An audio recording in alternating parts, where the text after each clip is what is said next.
What's going on, podcast pimps? Dana here to once again sing the praises of Standard Heating and Air Conditioning. I got on the ball early. I already got my AC tuned up for summer, and I think you should too. An AC tune-up means better efficiency, fewer breakdowns, and peace of mind before we get choke slammed with heat. And right now, it's their early bird special. $45 off an AC tune-up or $90 and you add your furnace in as well.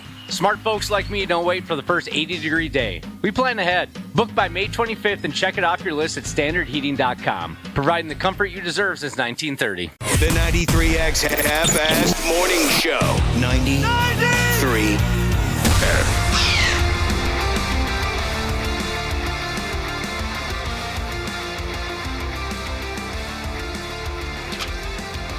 It's time. By God. It is time to go ahead and get in there, give our hearts, our souls. We welcome you to the 93X Half-Assed Morning Show, the Thursday episode of the program.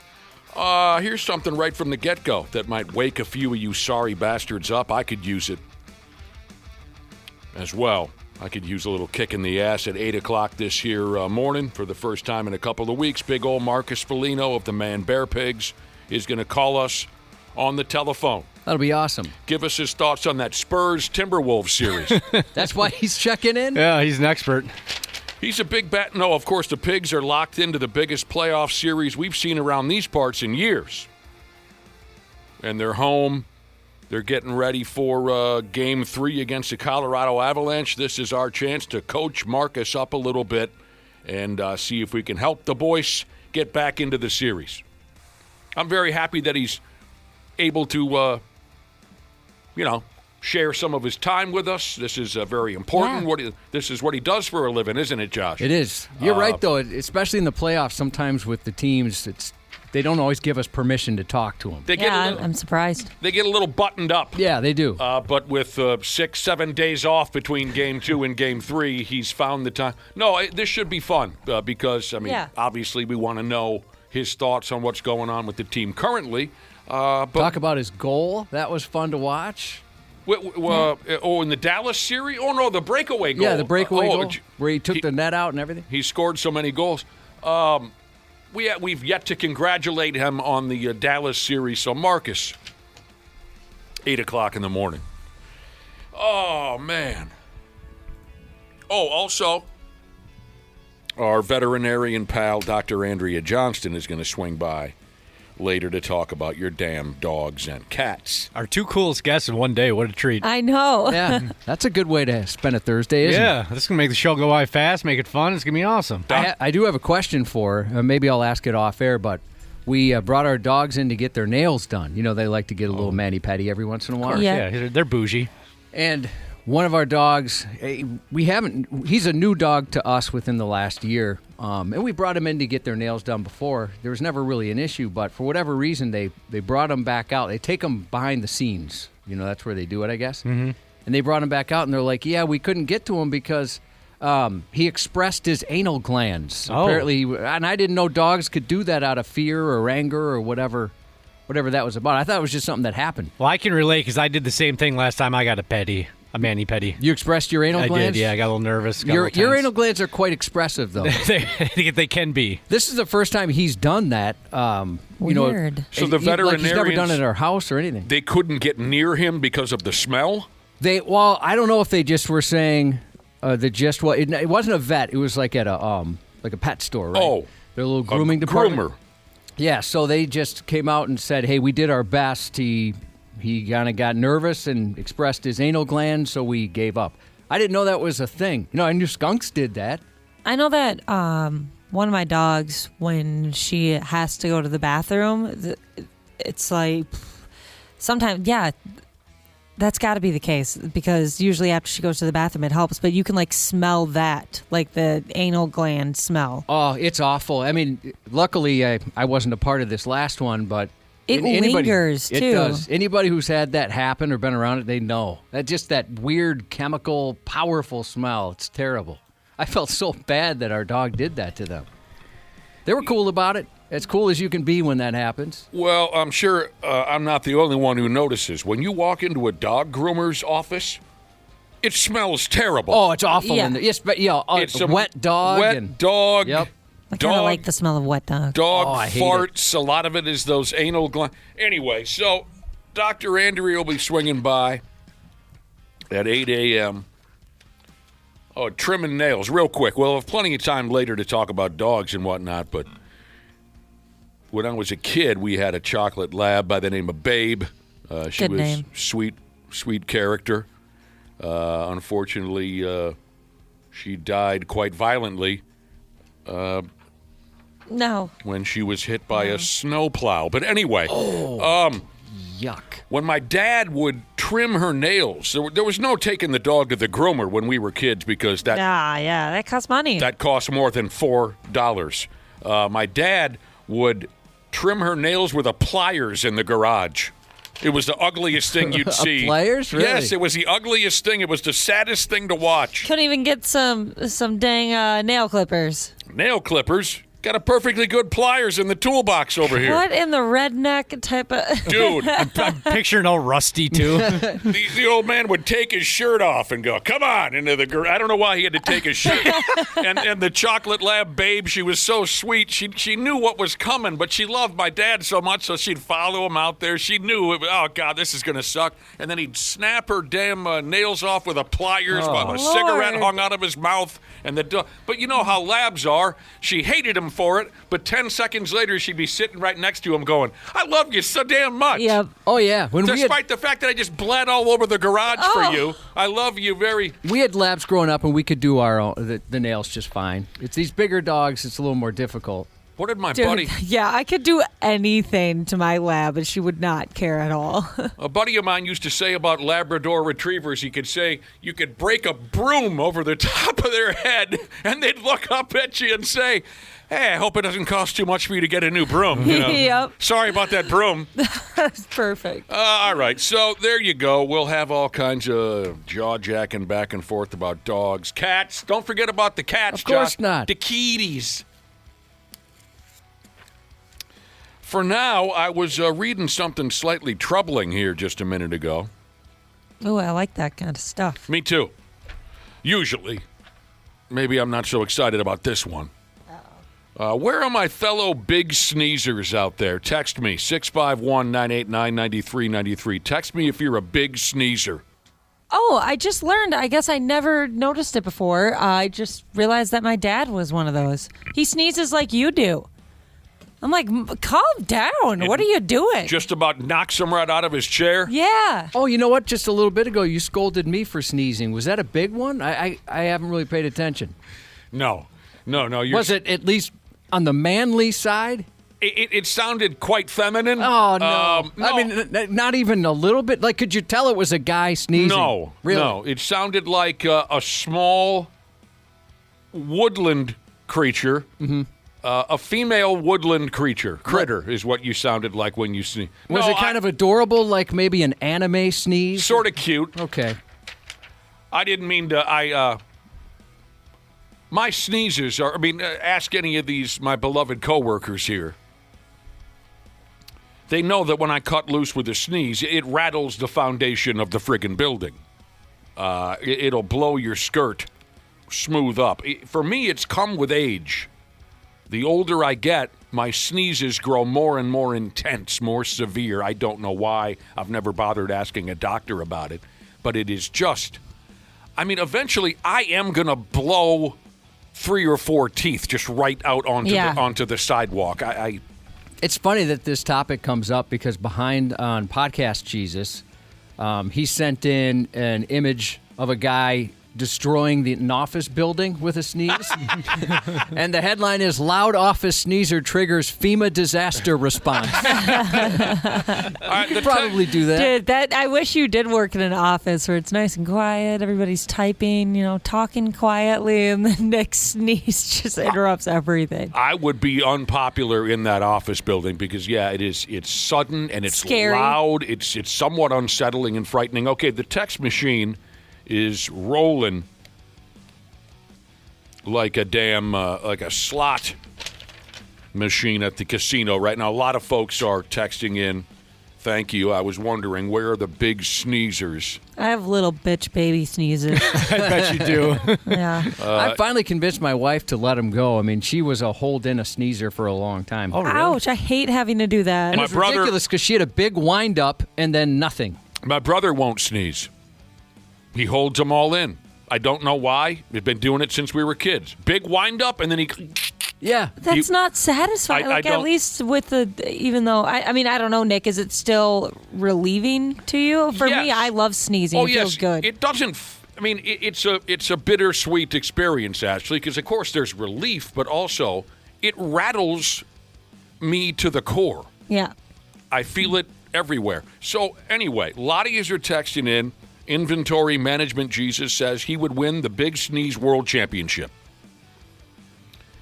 So I knew I was far from alone, but I appreciate all the text. A couple people have mentioned they separated a rib while sneezing, and that's where I'm going with this. Well, we've mentioned before, we worked with a guy who sneezed so hard he crashed his car on the freeway. Oh, Just- man. It jolted him so much that he turned right into a median. Well, is there that stat that, like, if you sneeze while driving, your eyes are closed for, like, 100 yards or something? I've heard that before, yeah. I hate sneezing while driving. It's so scary. Jesus. I sit there like, no. 100 yards. I don't know if that's the exact number. I've seen some stat where, I mean, if you're on the highway and you're driving the speed limit and you sneeze and your eyes are closed for a moment, That's frightening. your eyes are closed for a number of good stretch there. Yeah, one time I tweeted like, "Oh, I hate when I have to sneeze and I'm in a roundabout." And somebody commented and was like, "Just keep your eyes open." And I was like, "What? You can't do that. That's literally impossible, isn't it?" What about people who hold in their sneeze? Do they keep their eyes open? I've never paid attention. I don't know. With my wife, it used to be like a cliffhanger in your favorite show. Like, what? There's no ending to this? That This bothers is how me. it ends? Here's a guy who says he heard stories when he was a kid that when you sneeze, your heart skips a beat. I remember hearing about that. I'm not certain if that's true or not. Many people are texting in saying not only are they hard sneezers, but multiples. I don't have that problem. Oh, my yeah. grandma could go. If she sneezed once, she was at least sneezing 6 times. Yeah, I knew a woman that I used to hang out with when I lived in Wisconsin, and she'd get up to like 15, 16, to the point where like, it's funny. Big All right, now sneezer. stop. It is funny because with my grandma, one of my uncles would count them, and she'd try and swear at him in between to get him to stop, but she couldn't even really get it out. It was a lot of sneeze, damn it, Michael, sneeze, and then my Uncle Mike is counting each one. Yeah, I'm a chain sneezer as well. I don't sneeze often, but when I do, I get them all out at once, and it's about 10 to 12. I think, Nick, I'm like you, where it's usually just one, and then that's it, but apparently yours are more power. Big sneezers everywhere texting in. No, I've never had a problem with the multiples. A lot of that is allergies. I know that for sure. People, and for me personally, I know I've said this a million times, but if someone sitting at the bar across from me goes through multiple sneezes, to me, that is comedy gold. Oh, I agree. don't know why it strikes me the way it does, but I buckle over with laughter. There was a gal a number of years ago who could not stop sneezing at the YZ American Legion. The faces she was making, the desperation in her eyes as she pumped out somewhere around 17 or 18 in a row, I felt like I should have paid at the door to see that show. I think it's I've had that happen maybe a couple times, only 3, 4 in a row, but you get so frustrated with yourself, so that's why it's funny, I think. They say 3 is good luck. Oh, I hadn't heard that. Yep. 80s made me, 90s raised me, Shiza said her husband sneezed so aggressively he gave himself a hernia. Yeah. And that's where I'm going with that. That's why I brought it up. What has me worried is all these stories I just got done reading about big sneezers dropping dead by the dozen. Where is this? Here it is. Somebody must have tapped into one of those medical records type of things. There's a gimmick I'm missing here, but someone put together a list of sneezing horror stories. Some of them are horror isn't a good enough word to describe, strong enough word to describe some of this. I think I remember this one where a dude sneezed so hard He was fresh from abdominal surgery. Okay, well, that kind of makes sense. If you're a big sneezer and you just had abdominal surgery, yeah, I imagine the doctor probably told him, careful with everything. Well, so the guy sneezed fresh out of abdominal surgery, 4 or 5 days prior. His surgical wound opened up. His bowels actually started coming out of his mouth or something like that. Yeah, they fell out of his butt. Or out of his ass? Did they come out of his ass? Yeah, that's what I was guessing. Violent sneezes can cause your lungs to herniate. It can cause a collapsed lung. Okay, I had one of those when I was a 14-year-old kid. That is not an experience I would wish on most of you.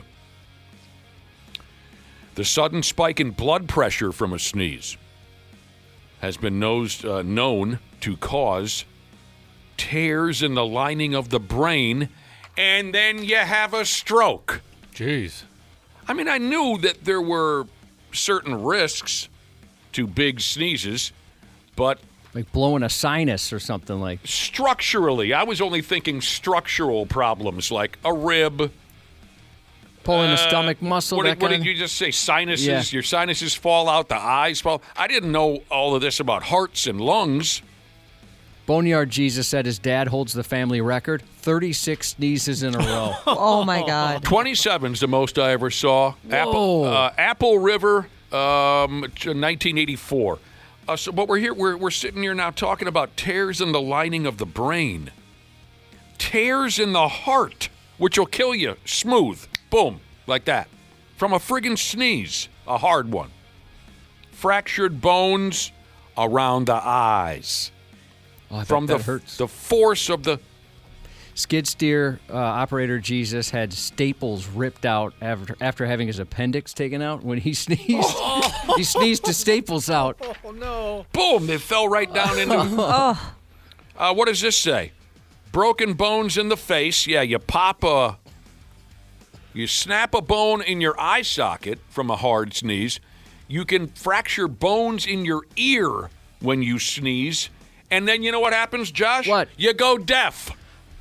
I saw someone crash their face into a table once while sneezing. They were trying to sneeze towards the ground. They got a little too close, and they headbutted that table pretty good. Like that kind of a... This is not good for my, what do they call it in the business? My life expectancy. It still says here in this frightening article about the dangers of hard sneezes, it still does say it's better to let her ride than to squeeze and hold that pig in. That's where I've heard problems can happen. That's what I was telling my wife, like, your brain's going to explode if you hold these things in. Here was a guy in Scotland, and I know what you're saying. Probably had it coming when you consider where he's from. There's some other factors involved, I'm guessing. This Scottish guy tore his windpipe. His windpipe tore open for him because he held in a sneeze. Oh, for Pete's sake. He closed his mouth and pinched his nose at the same time. I've seen that before. What? I've seen somebody do that. Too Yeah, blind. they try and stop it. Oh. They pinch their nose and try and stop it. Well, this guy's, his throat exploded and his windpipe disintegrated and fell down into his stomach. They had to pull his windpipe out of his stomach. But can you imagine? I mean, that first one's the worst. Sneezing your bowels right out. Yeah. Oh, They fell out the ass. I hate that in movies when somebody's holding their guts in. You know, they get Me injured in too. some way. That's always disturbed me. You ever see The Toxic Avenger? No. All right. There's good news, it says here. I'd like to hear that. Oh, okay. This is good news on an urban legend. Which ones did we cover already? That the heart skips a beat. I don't know if that's true. The other one was you close your eyes while driving. And Dana said when you close your eyes while sneezing behind the wheel, you'll go 3/4 of a mile. And you... I looked it up. It's actually 50 feet. I grossly overestimated. That's enough to get in a car wreck. Yeah, Men do that with size, so don't worry about That's it. a good point. When it comes to length, that's what we're supposed to do. 50 feet, that's enough to kill somebody behind the wheel. Anyway, there's an old urban legend that, if you If you sneeze with your eyes open, okay, right? We were talking about that too. There's an old urban legend that if you sneeze with your eyes open and then the eyes fall out, that's impossible, they say. And so don't fear that. Don't fear. I felt that pressure behind the eyes, though, during a sneeze, where I worried about it. It says here, Josh, you know this, your eyes are anchored by muscles and nerves, and your airways aren't connected to the eyes. I knew a lot of people texting in saying they're known for snarts, right, where they'll fart at the same time. I knew somebody who every time they sneeze, that's exactly what happened. That's comedy gold. That That's sucks. pretty good stuff, yeah. I'm with you on that one. Uh-huh. If it ever didn't happen, which it always did, I would have been disappointed. Right, yeah. You owe me a show. You only gave me half. I want my money back. Yeah, there has to be some repercussions there where everything's leaving at the same time. Have you heard of this guy before, Josh? Excited like an antenna dong Jesus? No. Excited like an antenna dong Jesus. Oh, okay, I'm looking back. I have. Maybe sometimes people change their Jesus names. I wonder if it was different at one point. He said he was out to eat with one of his bros, and his buddy sneezed, smacked his eyebrow on his glass of beer. Oh, no. Pa-pum. Yeah, I don't know if I'm going to make it. Probably not. I might even have one of them for you this morning. I don't know. I never know when they're coming. Instigator Jesus says there was a story about a woman who nearly decapitated herself from a sneeze. I wonder if they mean one of those internal decapitations. Oh, yeah. I bet you that's what they're referring to. I don't have allergies at all. Oh, you don't? No. Lucky you. I didn't for the longest time, but Yeah. now I've been getting them the last couple of years. Some years worse than others. Our boss came in here yesterday with some allergies, and he, right away, he's like, "Don't worry, I'm not sick. I went out and mowed the lawn, and I can't stop sneezing." You want to hear more rumors about sneezes and other miracles of the human anatomy? Any minute now, Jesus, he says he always heard that your brain doesn't know the difference between a sneeze and one of those orgasms. Yeah, I've heard that. Somebody said it's pretty much the same for them. They text that in. I've heard that before, that it's like the muscles, the way things work, it's kind of the same. But, just different stuff comes out from a different area. Thank God. That would be bad every time you sneeze. Oh, yeah. That'd be really bad. Especially for the multiple sneezers like me. The chain sneezers. It's a mess. Repeated multiple sneezers. That's called tantric sneezing, according to one of our listeners. I don't know if that is true, but it's the brother and sisterhood. They know a lot of things. Sprinkler Fitter Jesus said it happened only once, but one time he sneezed and crapped his pants at the same time. I'm so sorry. Now, here's a guy who can straight up blow me, a guy named Brian, who texted in to say, big sneezers are a joke. You guys do it for a response. No, we don't, or at least I don't. So you can blow me. I mean, maybe if you're 12. Gamer Jesus said sneezing and farting at the same time, that's how your body takes a screenshot. This Brian guy goes on to say, none of you big sneezers know how to cover your damn mouth either. I'll admit it's sometimes very difficult to get there in time, to get something in front of my face in time. You could blow your elbow out if you got it too close. With the elbow. I try, by damn I do, to get something in the way of my yapper before it all comes piling out, but it happens so fast. Iron Range Jesus said his wife sneezed and bounced her forehead off the car horn in the pickup line at school. That's perfect. So, That's hilarious. Freaking out everyone around her. Right, you look like a Karen, like, hurry up. Oh, no. Somebody says they hate when they're peeing and a big sneeze comes midstream. Yeah, that'll make a mess, too.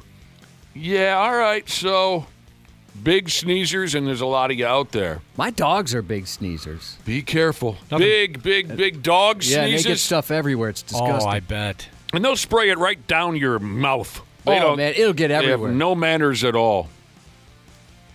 I don't think they're doing it for attention like Brian suggests. Yeah. I'm just saying they're big sneezers. What are you going to do? That's just one of my problems, Josh. The list is long. Yeah, I got a lot, too. But I don't have that one, apparently. You say No, I don't even sneeze like a male. No, you wimpy little sneeze.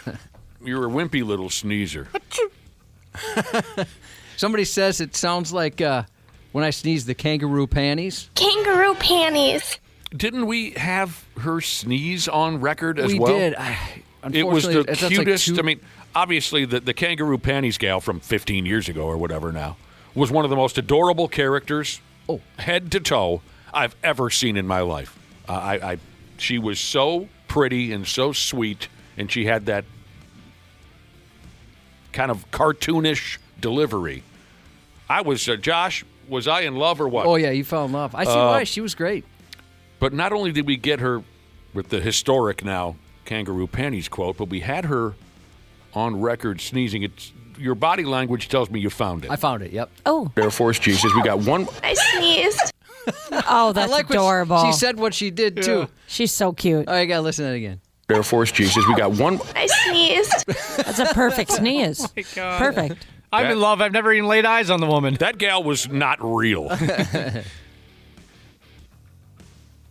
She wasn't even real. She was made in a lab. All right, I suppose we ought to get going. Oh. I mentioned earlier, in order, our two guests this morning at 8 a.m., Marcus Foligno from the Man Bear Pigs. And then around 8:20, 8:30, Dr. Andrea Johnston from German Animal Hospital will talk about your pets. Our next step will be a fresh Stupid News report, and that'll be coming up in a few minutes here on the program ski. The 93X Half-Assed Morning Show. What's going on, podcast pimps? Dana here to once again sing the praises of standard heating and air conditioning. I got on the ball early. I already got my AC tuned up for summer, and I think you should too. An AC tune-up means better efficiency, fewer breakdowns, and peace of mind before we get choke slammed with heat. And right now, it's their early bird special. $45 off an AC tune-up or $90 and you add your furnace in as well. Smart folks like me don't wait for the first 80-degree day. We plan ahead. Book by May 25th and check it off your list at standardheating.com. Providing the comfort you deserve since 1930. Years of hard work, and now you've got pain in your back, your shoulders, your knees, maybe your joints. You need help. Randy Shaver here with the answer. Dave Bialke. He's got over 30 years experience in getting workers' compensation benefits for people just like you. Don't suffer. Call Bialke Law today. 763-571-2410 or go to bialkelaw.com. That's BIALKE law.com. And it spells relief for you. Hallmark Cards presents Mother's Day at Walgreens. Celebrate every mother figure in your life with a Hallmark card at Walgreens. Show how much she means to you and how deeply she's loved. A Hallmark card is the perfect way to say thank you for all she does. Don't forget, Mother's Day is Sunday, May 10th. Visit Walgreens today to find the perfect Hallmark Mother's Day card and make her feel truly special. Mother's Day means Hallmark cards at Walgreens. Stupid news on the Half-Assed Morning Show. Oh,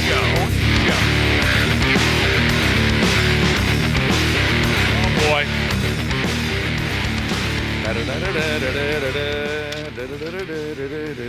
We were talking earlier about big sneezers. Lots of you out there. Big sneezes. Just about knocks your socks smooth off. Got a lot of text messages. Like this one here, Cubby, from Sit Down, Waldo. Jesus. He drives one of those school buses, don't you know? Oh, that all makes sense to me now. That's why he's Sit Down, Waldo, Jesus. From the Hot for Teacher music video, right, Cubby? Mm-hmm. That's awesome. Why didn't I ever put two and two together there? Sit Down, Waldo, Jesus. He says whenever he sneezes while driving that school bus, he's a big sneezer, but he says he even adds a little volume to it because the little kids up front, he says, they think it's the most hilarious thing that they've ever seen. Get a good pop from the kids with the big sneeze. That's sweet. I think that'd be the fun part about being a bus driver, is little bits you could perform. Sometimes, especially with the younger ones, it's simple. A loud sneeze, you're going to be a hero. I had a school bus driver at elementary school on Fridays. He'd get us all pumped up for the weekend. He would have us put our hands in the air, and we'd do Nintendo finger exercises, kind of get your hands stretched out to play video games all weekend. Oh, funny. Oh, we loved it. We ate it up. Did your bus driver know my bus driver, Licehead? I don't know. I could ask. Here's a guy who sneezes so hard, he says, sometimes his tongue rattles up against his teeth, and he cuts his tongue with his teeth. That's the intensity of the... one listener says, my dad is a hard multiple sneezer, and his old man always blames it on sperm buildup. Oh, yeah, don't do that one on the bus. Yeah, that's that sperm buildup coming back to haunt me there, boys. Your friendly neighborhood garbage man, Jesus, said he heard loud sneezers are often loud orgasmers as well. Well, I've heard Nick do one of the two, and you've mentioned that you're allowed the other one. I'm loud at everything. This is me. Edgefest, 1996. Oh, that edging will do it. They recorded me in the bathroom at the hotel. Air Force Jesus, we got one. I sneezed. She did. I've been here. I want our listener to know, the listener who sent in this next text message, I want him to know I've been there. One of our listeners says, I've sneezed so hard I covered my windshield with chew. I've had the chew come out. Just, it's tough to keep that in. It looks like sprinkles. Yeah, as a non-chewer, I guess I never thought about that. Would an upper decker stay in better? No. Oh, it wouldn't. Upper deckers are the ones that usually end up on the interior of your motor vehicle. Okay. The cheap seats, Cubby. Here's somebody who was a loud sneezer all the way back in grade school. He said, in 5th grade, I was sent to the principal's office because the substitute teacher thought I was doing it for attention. What? Oh, yeah. One more. A listener says, I'm a big sneezer, and I get yelled at for something that I can't control. Now, I can relate to this as well. My wife does not like my loud, hard sneezes, and she has an idea in her head that I can alter it somehow. There's no turning back once that process begins. I can't muffle it. I can't mute it. There's nothing I can do. I'm at the mercy of nature. But she thinks there's some way. She also greatly dislikes the way I yawn. I also yawn too loudly. And I always tell her, what do you want me to do? You can't alter those things. And finally, before we move on, a listener texted in to say, what about loud coughing, loud and hard coughing? He says, I cough so hard, it feels like I'm going to pass out. This sounds like a letter, a text that might be sent in to our pal, Dr. P. Jesus. And this individual says, I'm not a smoker, but I cough my balls off. Now, I don't know what to tell you except for this. One of my best and oldest friends has never had a cigarette in his entire life, and he has a cough 365 days a year. Weird. And none of us understand it. He doesn't understand it. I don't think he's ever asked a doctor about it. Never had a cigarette and coughs 365, Cubby. Does he work somewhere where maybe the conditions are a little dangerous for the lungs? Good question. No! I knew you were going to say that. Utah Operator Jesus, you guys got to look this up. And also, Utah Operator Jesus, if you don't mind, text us and let us know if we can post this photo. He said, just sneezed last night taking a drink of milk, and then I saw the picture attached. Oh, I'm looking at it right now. It's out of control. That made a mess. That's a money shot right there. Yeah, that is an orgy. That's the leftovers of an orgy. Get back to us if we can post that or not. My goodness. What a terrible time to sneeze. It goes from the top of the cabinet all the way down to the bottom of the air fryer. That must have took forever to clean up. By the way, nice cabinets, by the way. I want new cabinets. Hilarious picture. He completely bukkakied his kitchen with a sneeze after taking a drink of milk. I don't know why this grabs me more than the picture itself. I'm wondering, when's the last time any of you as grown people had a glass of milk? I don't even remember. Geez, like a couple days ago. I mean, I know like people who love it. I don't even. I'm trying to think of the last time I've had milk on its own, even in cereal. Dude Really? was Dude, I love it. Dude was standing in his kitchen as a grown man having a glass of milk. Yeah. What is this? An ad for? U.S. Bone Dairy? health? Yeah, bone. Yeah, bone health and density. All right. Good for you, I guess, for being a healthy person. I don't know. Yeah, thank you to Utah Operator Jesus. We're going to post this. I guess I'm assuming. Are you cool with that, Ashley? Yeah. Because this is so much worse than I thought it was going to be. Here's an idea from managing other people's stuff. Sheezes. My buddy with the year-round cough maybe has mold somewhere in the house. Oh, sure. Yeah. Is that a factor? Yep. I'll have to ask him. I think I'm going to his house tonight. I'll ask him. You got mold up in here? Have you guys ever had that in your house? I don't have any idea. We had it when we moved in. It was so bad, we had to have a remediation company come out. And the guy could not have been cooler because he's like, here's the thing.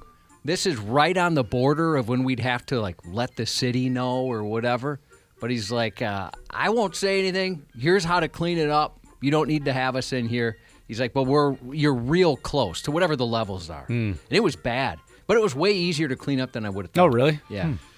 All right. I love this topic. It's been fun talking about big sneezes and the drawbacks of being a big sneezer. One more on my end, just because this one is pretty unique. QA Jesus. He is a firefighter. You know what that tells me, Josh? What's that? I don't want to play against this guy in a game of cribbage. No. He says, Or a chili cook-off. You're not going to win that one either. he's a firefighter. One time he sneezed, he said, in his firefighter mask. Oh, gross. And he had a chew in his lip. He said, you will only do that one time in your life. Oh, poor guy. It sucks. Can you imagine if it's like a scuba mask and you're, half a mile underwater or something? You're screwed. Someone else texted and said, okay, let's move on to loud burpers. My wife. Oh, I can be pretty good at that. If I'm drinking my Diet American Dew. Yeah, there you go. Why do you keep calling it Diet American Dew? Because they changed the name, and I love it. I love that they did that. The official title now isn't Diet Mountain Dew? It's for the 250th. Oh! It's Diet American. And there's other companies doing that, too, with some of their products. I should have asked you earlier. I let it go, and I was wondering, okay, so there's a reason. I've never felt more patriotic. You're doing your service for the country, Josh. Honestly, I absolutely love that they did that. I don't like loud burpers at all. None of them. I just remember my dad, when we were kids, of course, I thought it was funny that he would cut loose with a huge burp, and he would do this was his gimmick. He'd go, north to Alaska. It's an old country song, okay. I think. Yeah, it's an old country song. North to Alaska. Okay, what are we doing here? Stupid news? What I have here, Cubby, is the latest example of how badly the southern United States totally blows. And I get to use a word here, by damn, that I've never heard or said aloud before. So that's kind of exciting. This here is a story that's going round and round about a lady who has been, here's the word that I've never heard, never said.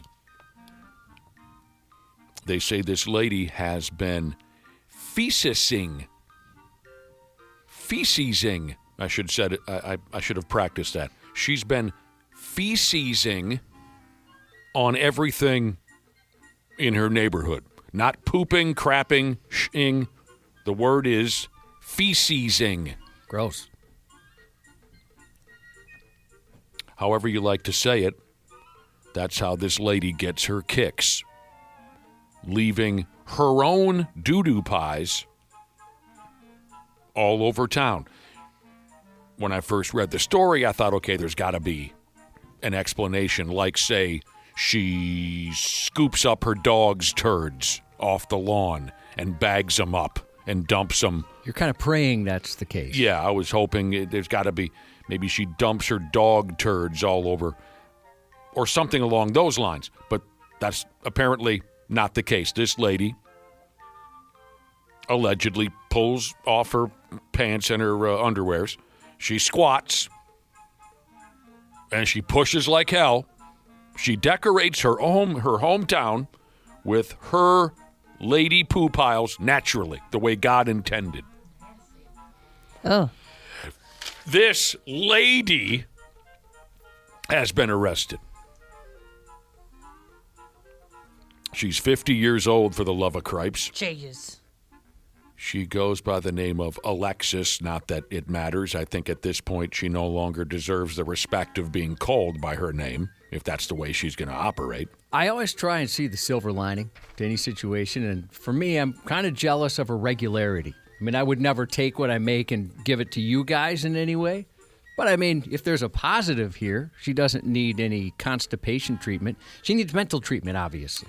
I thought just this morning I saw some stains on the wall in the bathroom, and I thought, did somebody wipe poop up there? I don't know what it is, but I don't think it's poop. I did a little investigation. Did you give it the Did you smell lick test? it? I didn't sniff it or lick it, no. But I looked a little closer, and it doesn't appear to be poop. You guys have to take a look. Well, there's not. If it's not poop, I can fix that. You're going to add something? Yeah. What else is happening with this lady? Okay, yeah, 50 years old, Alexis. She's been linked to multiple incidents in her neighborhood of what they call here defacing by defecation. So what happened here is folks in the neighborhood started up with the telephone calls to the police saying that they were finding human lady piles in different places. You want to find out where they were spotting all of these female feces piles? Because I can tell you, this is what they were telling the cops. They were finding poo piles on their vehicles. They were finding them, and someone please explain to me how you can physically pull this off. They were finding female poo piles, Josh, on their mailboxes. They were finding them on the floor of the local grocery. Ugh. And they were finding them in their yards. Disgusting animal Alexis was recorded on security cameras here and there, up and down, and everywheres. Everyone's got a security camera, right? Yep. So eyewitnesses even saw her dropping wolf bait. The cops just had to grab her up and put her away. She wasn't trying to be sneaky about it, really.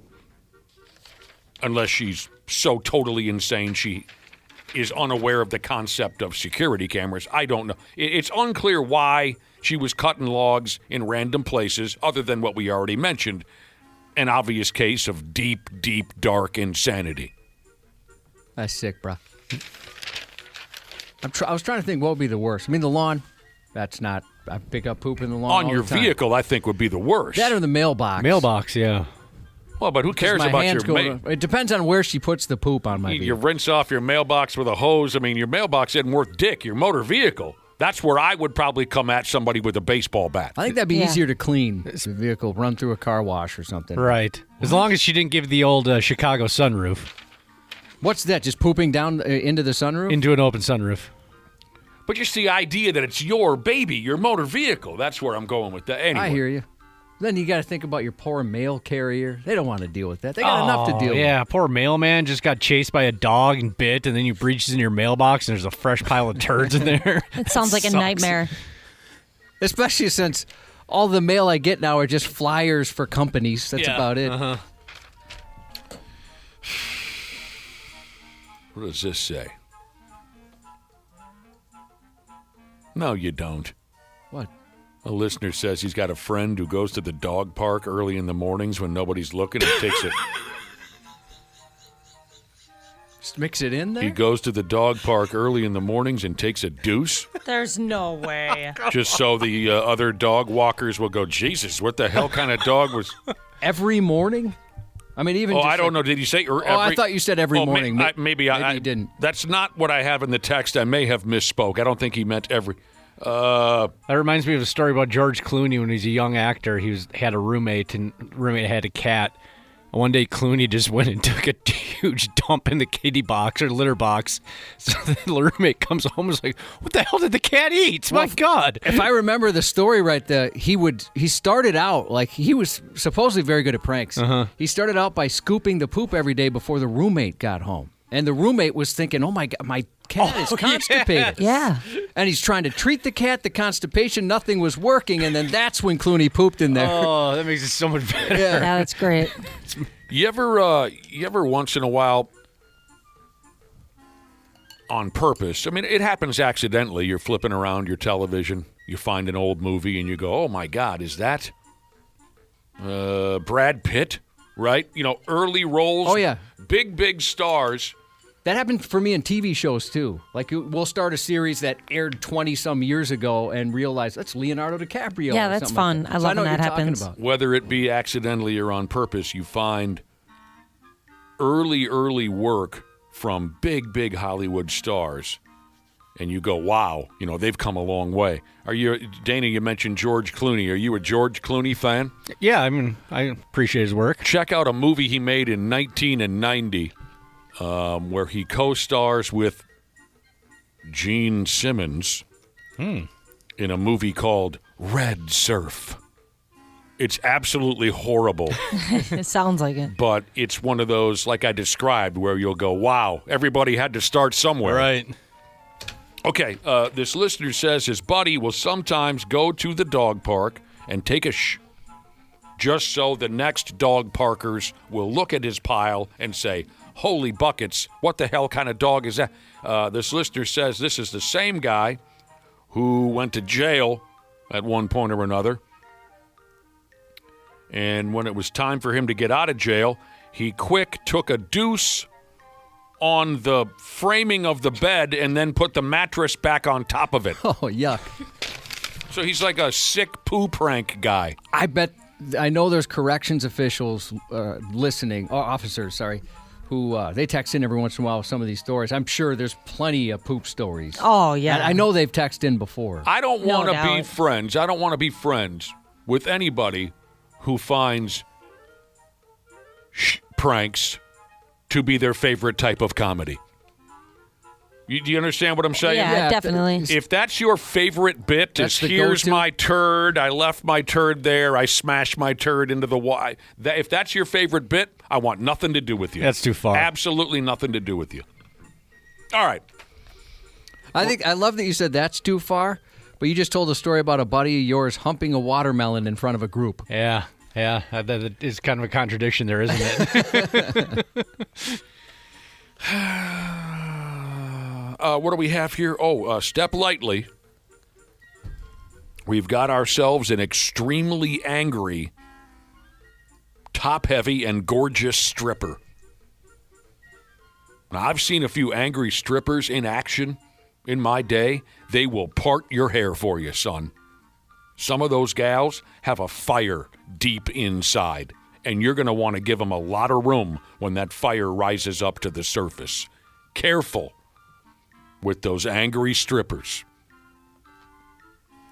Again, with the gross southern United States, a stripper down that way, she was pithed.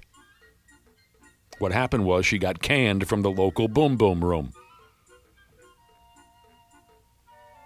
But she returned and gave her old boss a terrible beating with a friggin' stripper pole that she was swinging around over her head like a damn kendo stick.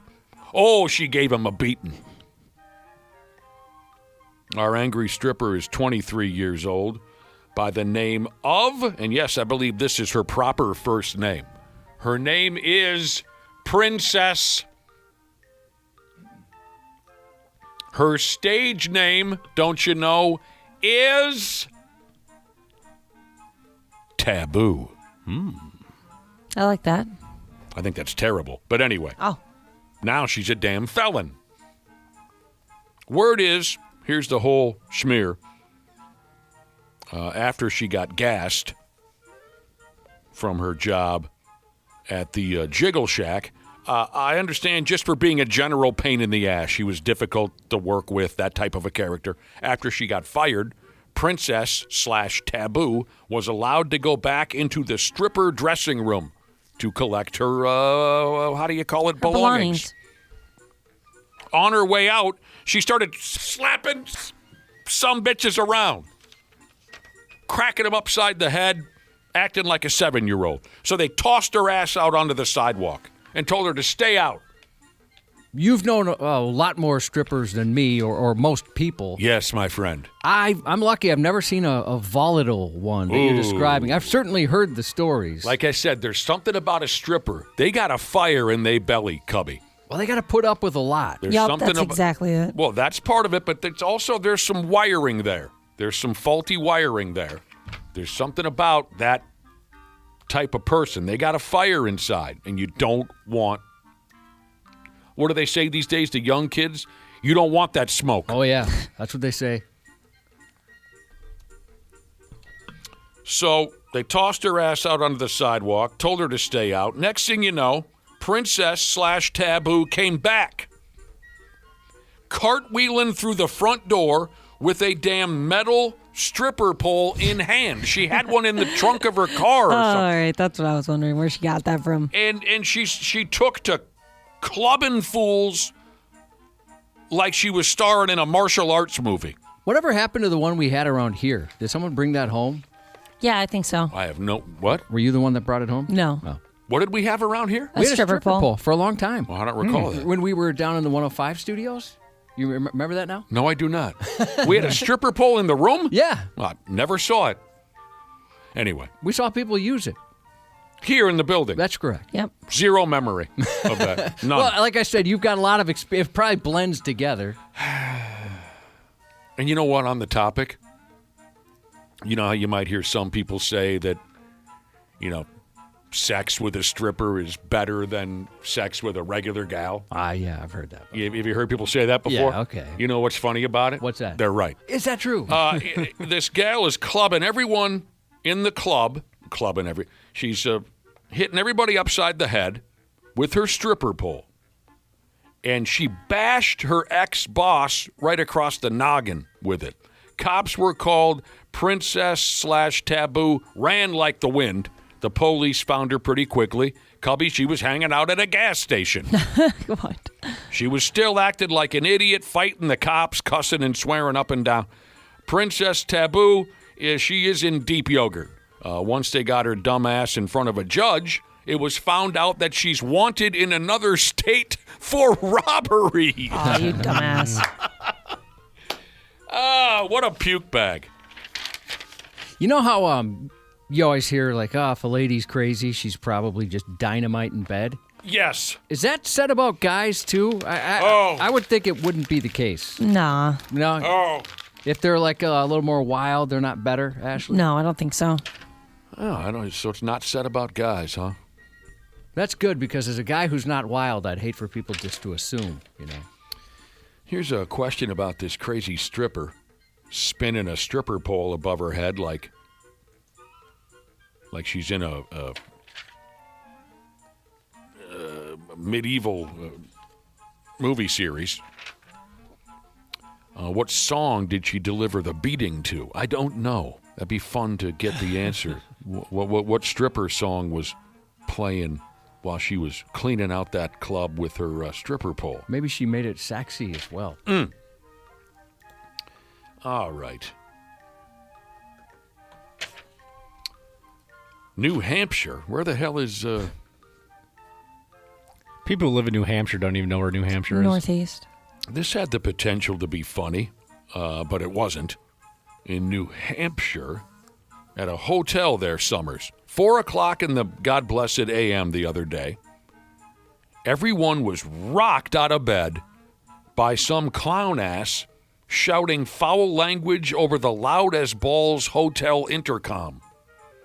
This intercom line was meant to be used for emergencies only, for a fire or something like that. So it reaches every room in the hotel. Now, if some J-Brone upped and woke everybody out of bed with just some random filth, suck my this, eat my that, I could see the humor there. But the word is the imbecile who was behind the mic for this 4 a.m. screaming intercom message was dumping a pile of homophobic this and that, proving himself to be a full-on jerk-off. But, I mean, people shot out of bed like it was Armageddon. That's how loud this guy was just screaming into the folks who run that hotel believe that the lowlife went ahead and broke into the intercom room. The overall opinion was that the guy sounded very, very drunk. It was fun when a student would take over the intercom or like the TV news that we used to have, like the school news report that would happen every morning. There were some good times. Last day of school, senior year, me and one of my best pals found a intercom type of a microphone sitting around, and we hurled some really awful things into that microphone and walked away feeling pretty good about it. Yeah, but it was comedic and not hateful. Oh, no, it was just not. stupid. No, of course not. No, it was comedic and filthy. Did you go after anybody, though? Any No, students or it was just teachers? random filth. Filth, flarn, filth is what it was. And I got to say, we walked away feeling like it was a W for the two of us. What else about this guy? Like I was saying, the screaming 4 a.m. message about killed the poor bastard staying at the hotel at the time. One dude shot up out of bed and damn near fell out the window. It startled him so badly. What? Well, it's just, some of those folks, this is stupid. Some of the folks want their money back. Oh, whatever. You're fine. I mean, the hotel can't control it. I get your experience is marred there, but it's not the hotel's fault. You tell me, Cubby, you just stayed in a hotel. This must be a fancy place, unless I'm way off here. It says they want a few $100 in trade for a night stay at this joint? It's a nicer place. Is that a few $100? Is that... That's pretty common, yeah. Yeah. Oh, that's usually, common? Hotels are very expensive. Usually like between like $150 and $250. Well, this is a few hundred. I don't know. It sounds a little bit high. Who knows? Maybe they want extra, right? Because they got woke up or... There's the pain and suffering or something. Sure. Maybe they're throwing that on. Mental anguish. Folks are jumping on that left and right. Oh, yes, mental anguish. Yeah, you owe me I couldn't 16. work for a week. The local woke up in the middle of the night. Local cops are still trying to find the guy here with the mouth. And one more real quick before we go. Oh, what does this say? Here's a video for you. A gal got pulled smooth over. The cops thought she might be wasted behind the wheel. She was. And she even had a road soda going. As a matter of fact, the cops found that she had stashed that road soda in a friggin' McDonald's Happy Meal box. The Happy Meal is still a thing? Yeah. Oh, yeah. Well, that's wonderful. So anyways, same song and dance here. The DWI gal was so confident that she could fool the police. When you watch the dash cam video, at one point the stupid drunk chick says, "I can take any test right now and pass it." No, you can't, stupid ass. I love the overconfidence. Yep. Right. Alcohol will do that. Yep. Her can of beer was stuffed inside her Happy Meal. I know. That's adorable. I know an adult who still gets Happy Meals. They're delicious. It's like the perfect amount of food. Never had a Happy Meal. I guess my appetite is a little bigger than that.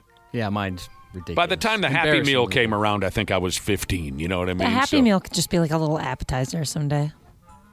You got to do what Try you it got. out. Get a toy. I love the folks over there at MacDonald's. Sports on the 93X Half-Assed Morning Show.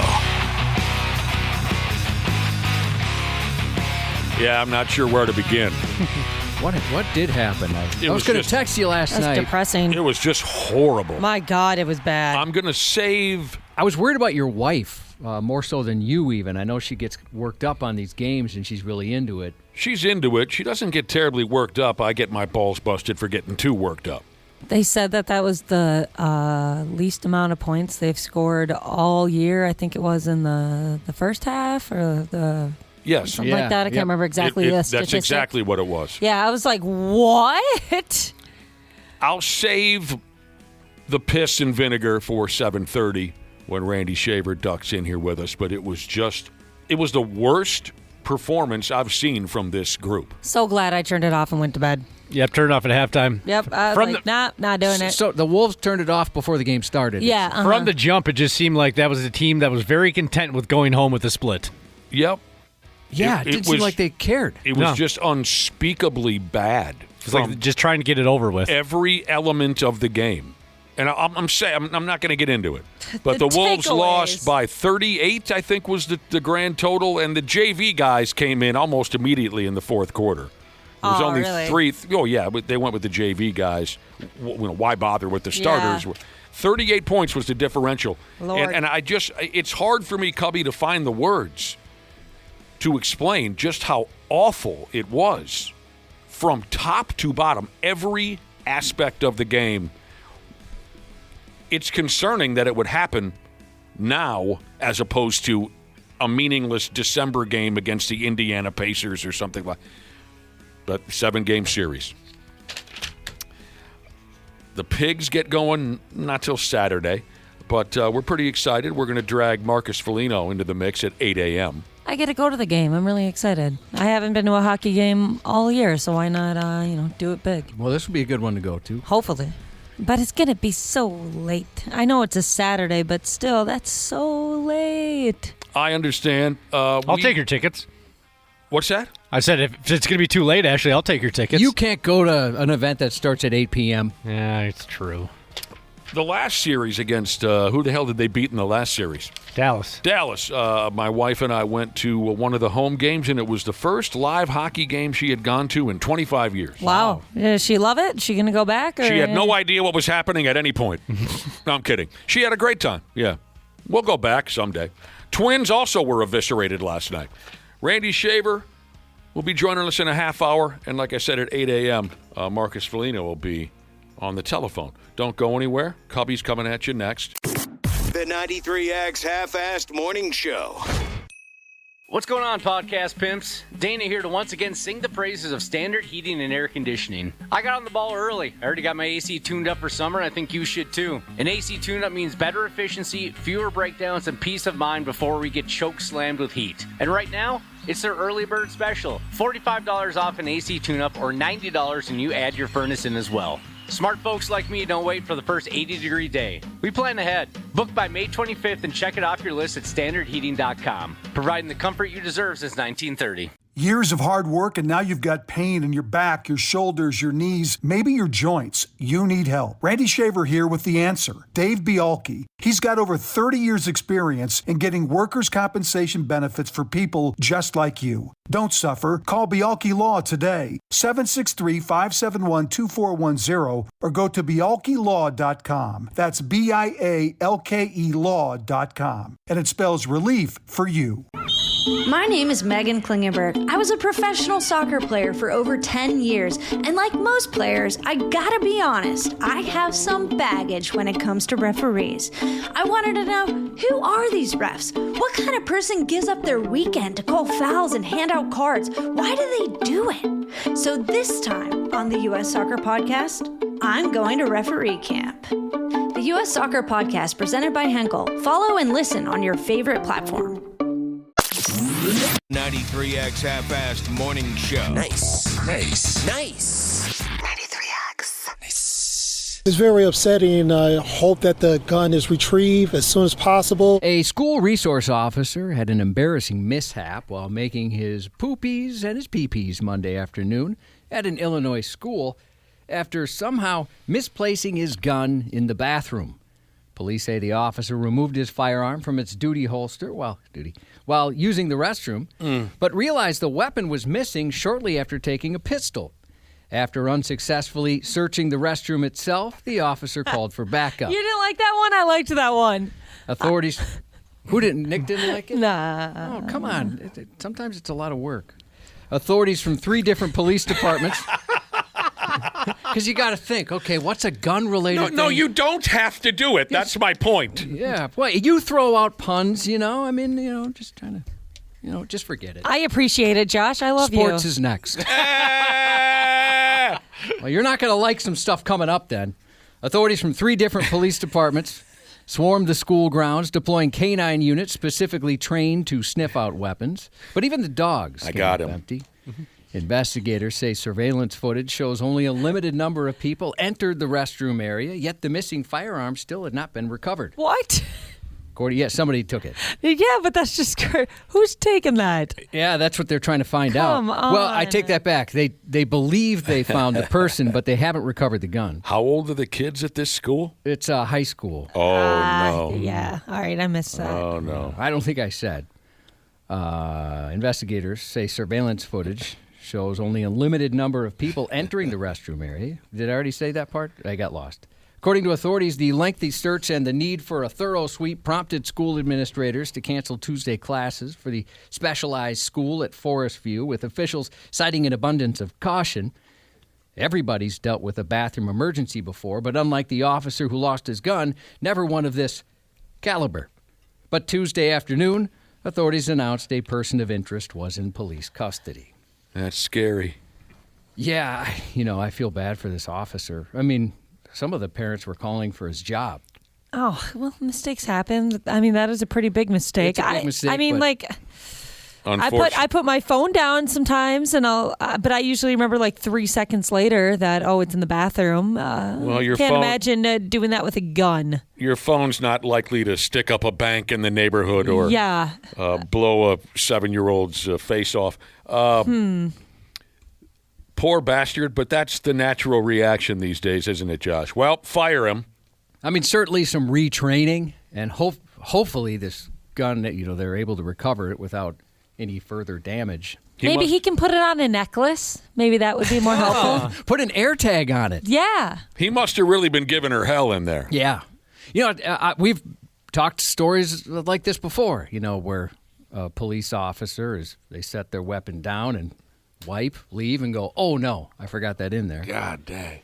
Back in September, a loss prevention officer at a Bloomington Cub Foods walked into his office and noticed something suspicious sitting in the trash. An empty Gatorade bottle. And it was that discarded sports drink that became the key to tracking down an unlikely suspect in a string of burglaries, a local Minnesota police officer. According to criminal charges, the trash can had been empty when the employee left earlier, and no one else should have had access to that locked office. Security footage was reviewed, and investigators spotted an unknown man entering the secure loss prevention office. Almost immediately, he sat down at the surveillance desk and began redirecting cameras away from the beauty section of the store. A short time later, the man returned carrying merchandise, bagged it up, and loaded everything into his personal vehicle. Investigators noted there were no signs of forced entry, suggesting the suspect knew the grocery store surveillance system from the inside, and he used that insider knowledge as a license to kill, repositioning cameras to avoid law enforcement. Cub Foods employees told investigators the 41-year-old would have had extensive knowledge of the surveillance system and may have kept keys granting access to secure entrances. Authorities later uncovered more than a dozen incidents in which the suspect allegedly entered through restricted areas, repositioned cameras, and stole merchandise. One theft in particular stood out. Surveillance allegedly captured him taking vitamins, protein powder, protein bars, pre-workout supplements, and diapers. Oh, that's expensive. Perhaps preparing for the world's strongest toddler. Oh, that is so expensive.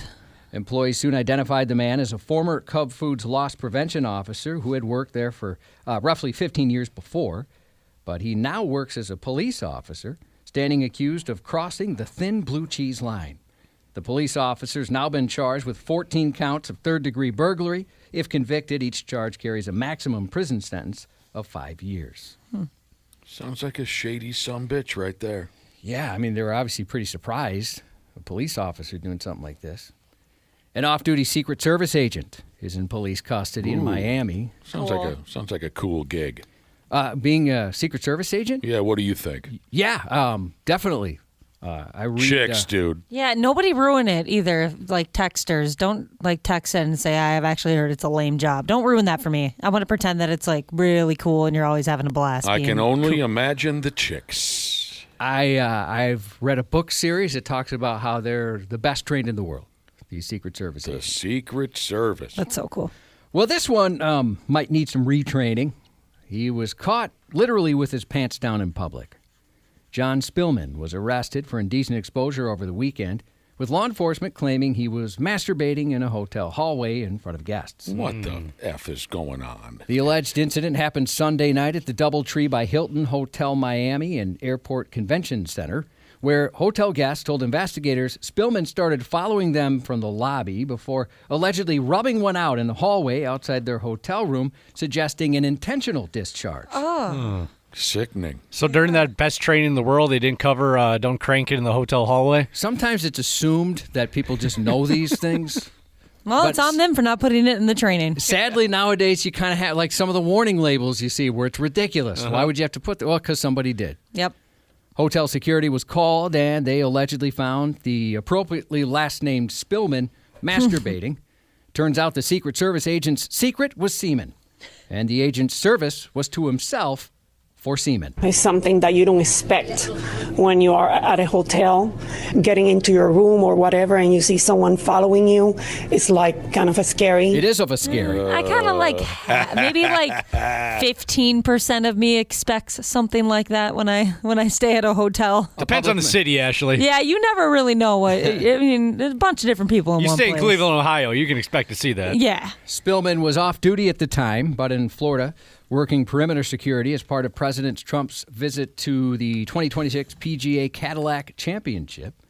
The Secret Service had placed him on administrative leave pending the outcome of the criminal and internal investigations. The chief of the Secret Service releasing this statement that reads in part, "The alleged conduct is unacceptable and stands in stark contrast to the professionalism and integrity that I demand of our personnel." God, she sounds bored. What was that?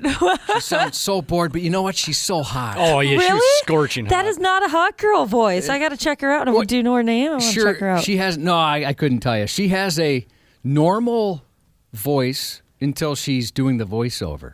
Weird. That was a unique delivery. A hearing is scheduled for the 27th. A Florida man was arrested for unwrapping his beef at a chicken chain last month. Deputies responded April 24th to a Chick-fil-A in Palm Coast, where an employee reported a disturbing encounter at the drive-thru window. Some doofus decided to create his own a little too happy meal, featuring an unconventional toy definitely not appropriate for kids. He went there for the chicken and stayed to choke it. When deputies arrived, they spoke with the victim, who said a customer had exposed his genitals to her while she was working. She described handing over the order and then noticed his exposed privates, along with a bluish-green circular object around his penis she believed was a sex toy. Oh, the ring? Yeah, it sounds that way. Later, deputies tracked, but a high-tech one. You'll hear in a second. Oh, yeah? Later, deputies tracked down the 33-year-old pervert at his home. He acknowledged going through the Chick-fil-A drive-thru earlier that day and confirmed he did own a bluish-green vibrating sex toy, which was in his car at the time, but he denied wearing it and denied the dick fillet at the Chick-fil-A. He keeps it in his car like the rest of us, huh? Yeah, that's normal. Kind of forgot that he may or may not have used it. You never know when you're going to need it, Nick. As questioning... Oh, some bitches hurt. I can't They even look, imagine. I imagine they'd be painful. Why are they so big? As questioning continued, his story began to shift. He eventually admitted he'd been wearing the device while going through the drive-thru, but only to test a mode designed to adjust vibration speed on how fast he was driving. He wanted to make sure it worked. After all, he paid for it. What a great time to do that. That should not exist. What if that's a real feature? What did he claim he was doing? He claimed he was testing a feature where the vibration mode adjusts to how fast you're driving. Oh, my damn. Yeah, you're like getting to the finish line and you're going 120 miles per hour. Yeah, and just a little bit faster. Yeah, it becomes one of those things you just become numb to after a while, where you have to be going 100 miles an hour to finish. Even then, he insisted there was no intentional exposure. And he promised the cops he had no idea his genitals or the device were visible under his shorts. This guy's making promises, huh? Hey, I promise. I promise you. Yeah, you can't argue that. He acknowledged, though, that it may have accidentally, quote, popped out without his knowledge. Oh, that happens all the time, dude, yeah. enough already with this guy. I mean, come on with the friggin' excuses. Sure. What did they do? Did they put him away? Oh, yeah. Sheriff Rick Staley addressed the case, saying this pervert knew what he was doing and purposely went through a drive-thru, exposing himself for his own perverted gratification. He thought he had an answer for all their questions, though, didn't he? Yeah, he thought he was smarter than him. Mm-hmm. The sheriff added, it's unfortunate that an employee just doing her job had to be exposed to such a pervert. Yeah. The man was arrested on charges of lewd exhibition. It's more alarming that this happened at a Chick-fil-A than like any other, I guess, fast food restaurant, because at Chick-fil-A, especially in warm weather areas like Florida, the people, even here when it's warm out, they stand outside. Mm-hmm. Yeah, they're nice, and they're literally the most friendly people in the freaking world. Like, it's not like they were trapped behind one of those, windows. The safety. That would have been a little bit better. You're just exposed out in the open. An employee at a Florida fast food restaurant wasn't about to let customers walk off with free soda. Not on his watch. 20-year-old Damari Jaquan Patterson was accused of snapping at a trio of women while on the clock at a Taco Bell in West Palm Beach. The three women walked in together and each asked for a cup of water. You know where this is going. A cup of water? Then one made her move, pivoted to the fountain, and started filling her cup with soda. Patterson saw it happen, and he wasn't about to let Big Cola take the loss. He exploded. He started shouting at bystanders. He pulled out a gun. Why does he have a gun? Rough neighborhood? I say stay strapped at work, man. One customer video showed Patterson berating the women lingering by the soda machine. Then, seconds later, the first shot rang out is that word. A bullet struck one woman, dropping her to the ground. Another was grazed. The third Taco Bell patron didn't wait around. She made a run for the border. This effing guy is outstanding. Yeah, he's tired of people stealing pop. Honestly, I get it. When I worked at kind of like more of a fast food situation place, if I was in a really bad mood, people were just pissing me off that day, and I saw somebody do that, I'd call them out. I'd be like, no, you have to get water. We're not doing this. You likely wouldn't shoot him? No, I probably wouldn't shoot them. Probably. This guy's ready to bust a cap over friggin' stolen Sprite. Yep. As if it's coming out of his paycheck. Employee of the friggin' month right here. Yeah. He wasn't putting up with anything. So he winged a couple of them? Yeah, and the third one, so she takes off, right? But he chased after her and fired again, but the shot missed, Baja blasting into a window near the entrance. Later, Patterson told an officer he believed the victims had a gun. And he said they could have, quote, got jiggy at any time, but surveillance video... I haven't heard that slang term in quite a while. Yeah, maybe maybe he has an older playlist and that came out. Yeah, why don't you pick up on that, Josh? I want you to be the get jiggy guy in the building. Apparently, surveillance video didn't support his self-defense claims. Wow, this son of a bitch is unique. Two of the women were treated for minor injuries at a local hospital and are expected to recover. The third, the one he chased, wasn't hurt. What does Taco Bell have to say to him? He's been fired, as you can imagine. Oh. You know how, like, in a disciplinary meeting, maybe they'll go through the positives first, right? Yeah. And then they hit you with the negatives. Sure. We appreciate your dedication. And also your observation that you're noticing what's going on. But my goodness. Please don't shoot our customers. You can let it go next time. Did you guys pull this bit off in high school? When we were in high school, the Burger King in our neighborhood had free refills. So what do? You go in there on day one of school. You buy a Sprite or whatever, right, medium-sized. And then while you were in the restaurant, you could get free refills. So what did we do on day one? We took that medium-sized cup and put it in our pockets, and when we would return for lunch there every day, we would use that same old cup. Mm-hmm. And so the employees would believe that we had bought the cup, and we would get those free refills. Now, of course, after about a month, that cup, which is tucked into the breast pocket of my leather jacket, is molded. Yeah, I'll bet. Destroyed. But yet flimsy. I would still rinse out the mold and bring it back into Burger King. So I would get, what a bunch of tightwad, cheapskate douchebags we were. we never did that. We just did the typical, can I have a water cup? They never questioned us on that, and we thought we were cute. For the first time ever, I saw a pop machine where you couldn't make that happen. It was just this last weekend in SeaWorld. They have a like a QR code on the cup. Oh. And you have to scan it for the pop machine to work. Oh, wow. That's smart. I'd never seen something like that Can't before. get away That makes with sense in like high traffic, touristy places like that. They're sick of people doing that. Have you guys seen that before? No. No, that's interesting. I did read that McDonald's. Thank you! There it is. Oh, God, his bowels are everywhere. Everywhere. Man, that fogged up my glasses. Oh, we were just talking about it. I'm glad we got one in after opening the show talking about deadly sneezes. What were you saying? Oh, McDonald's is doing away with the self-service fountain drinks. Fountain. Oh, because I'm sure their employees love that. That's great. That's another thing for them to do. Why are they getting rid of it? There's a couple Probably for different- that reason. Probably for that reason. Oh, Yeah. okay. Mhm. Stolen drinks. So if you order one at the counter, they pour it for you and hand it to you. Well, I suppose you got to do what you got to do. That's pretty interesting, Cubby, though. There's a joint with a QR code. Modern technology is a hell of a deal. Yeah, So was the QR code like for a specific soda, or was it like, okay, you got soda and now you can pick what kind of soda you want? Yeah, you could get whatever you want. Oh, okay, But 'cause it I just was- it wouldn't work. Like, I didn't know you had to do that. There wasn't a sign, so I'm like, oh, the fountain. What'd you call it? Fountain machine. It wasn't working. Oh, you're so sad. You can't get your Mountain Dew. They didn't even have Soda fountain, fountain soda. Do you have to get Mellow Yellow? You know what? No offense to the people at Coke. My uncle worked there his whole career. I'm not a Mellow Yellow guy. I didn't know that was still around.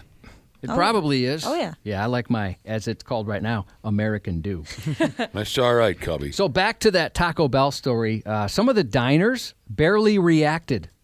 Some filmed it. Of course, it's 2026. But some of them shrugged it off, saying it's just how today is. One individual was grazed during that altercation. I mean, it doesn't surprise me that it would happen. The world we live in today, it makes sense. It makes sense to that guy. Well, I think you said it right from the get-go. This must be one hell of a neighborhood. And if I've got a Crunchwrap Supreme in my hands, it's going to take a lot to get me away from that. Yeah, you're right. Yesterday, by the I way. think a gunfight might do it, but I don't know. Possibly. I've never had lunch with you, but I think a gunfight might do it. Yesterday was National Beverage Day, celebrated annually on May 6th. Just make sure you pay for it. I had some beverages. Safe travels to No Hawk Welder Jesus and Gluten-Free Sheezus on their 15-hour road trip. He texted in for the shout-out. Oh, wow. He said he's expecting his wife to give him some kind of reward along the way. Oh. Where are they going again? Oh, I think he told me and I forgot. 15 hours away. Yeah. Colorado, maybe? That's far. Happy birthday to our good buddy and former coworker Graham, whose name is often changed to Grant and then wrapped. Graham. He's a hell of a guy. He is. Happy birthday to Zoe, turning the big 07. Happy 66 to Thomas from Gasman Jesus. Happy belated birthday to Orgasm Donor Jesus from Drill Till It Squirts Jesus. And also a shout out to the correctional professionals for National Correctional Officers Week from Jail Admin Jesus. Thank you all, and that's 93X News. Randy Shaver on the Half-Assed Morning Show. So Clark will dribble it out, and this one's headed back to Minnesota, tied at 1 apiece. Maybe they won't dribble it out. Berger tried to take it in and dunk, and now it's over. Final score, San Antonio 133, Minnesota 95. Most points in a playoff game for the Spurs since 1983. What do you say to your team after a tough loss like this, or do you let the stat sheet speak for itself? No, I just told them we just got punked. Yeah, so. Finchy say the Wolves got punked. Good morning over there, Randy Shaver. Good morning. Felt like it. Just it felt like a stomach problem to me. It was stomach turning. It was weird. Last night's Timberwolves game was grotesque. It wouldn't be pumped, but how would Zach Parisi describe what happened last night? Oh, pumped. I thought he used to say, not pumped, shoot, I just had it and I forgot it. I think that's it, isn't it? What's pumped? He used to say pumped. I thought it was something else. No. You're thinking of somebody else maybe. It was macabre last night. It was gruesome. It was ghastly. It was grisly. It was gory. Sinister, even. That stat about the most points the Spurs have scored in a playoff game since 1983 is especially jarring because they've probably played about 500 playoff games. They're always in it, and they're always making deep runs. So that's what makes that even more embarrassing. That's a good point. The Tim Duncan, Sean Elliott, David Robinson, Manu Ginobili, who was the French kid? Oh, yeah. Tony Parker. Tony Parker, Bruce Bowen, all those great teams and great players that they had. That's a great point. 130. What did they score? 133? 133. Yes, sir. It was the Wolves' largest playoff defeat, a 38-point differential. They hadn't been stomped that hard since 2003, losing by 30 points to the Los Angeles Lakers back then. They were terrible on offense.